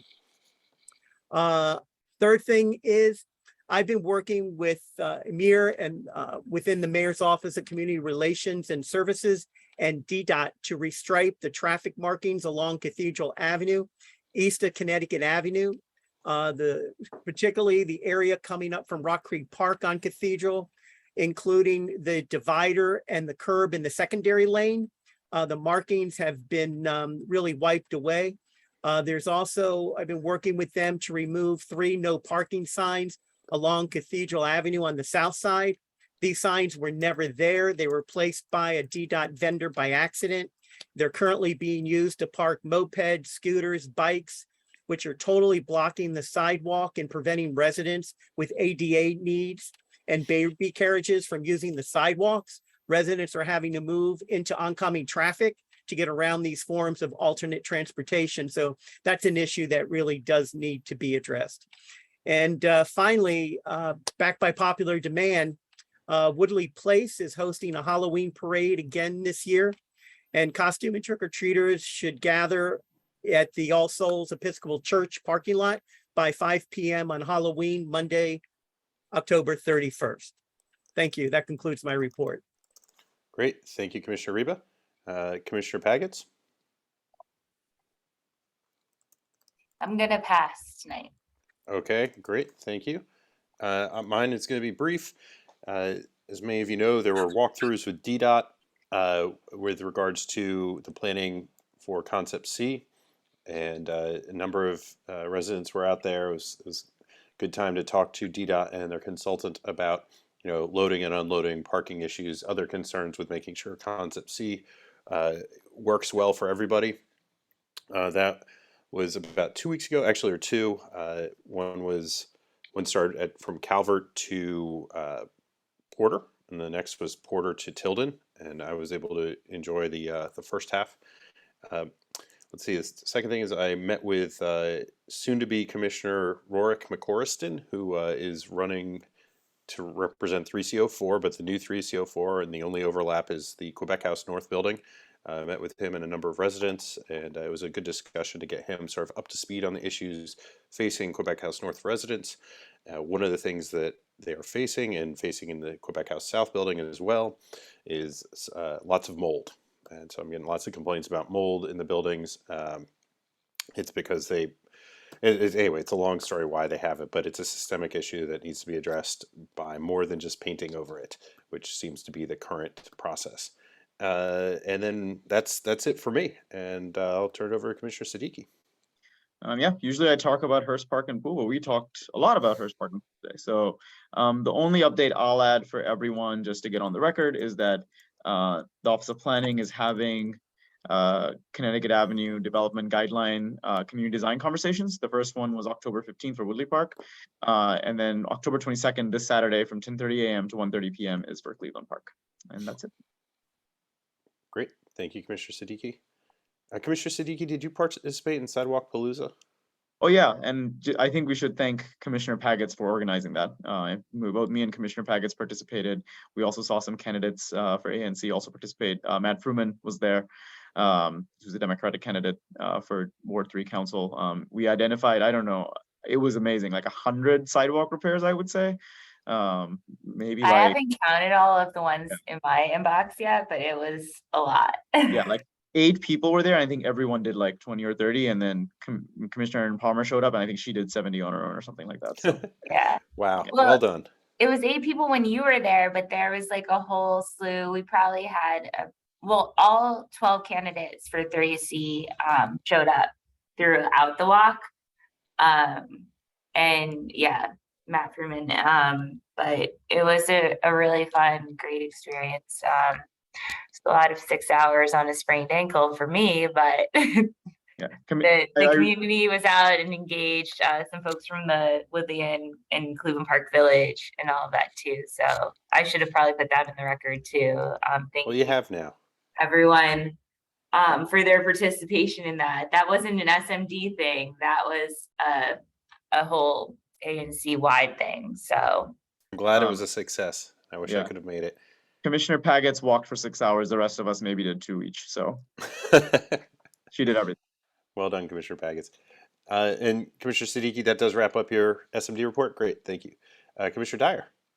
So in addition to the meeting we had last week about the Chancery application, I have also been in touch with DDOT for a complaint about overfilled bike racks at the Oyster Adams Bilingual School because of way too many scooters that are down there. So DDOT is supposed to be putting new additional bike racks down there to ease that congestion. So that's pretty much it for our SMD. And Commissioner Pagets, I just sent you an email about setting up a meeting. So Great. For the minutes, can I ask what the email regarding the meeting is? Just so Commissioner Pagets and I can talk about the Chancery application. Okay, it's a Chancery application. Thank you. Great. Well, thank you all. That concludes our meeting this fine evening, and thank you all for your patience. I know it was a long one, and we'll see you in November. It's nothing. Okay. Thank you. Take care, all. Bye. Bye. Bye.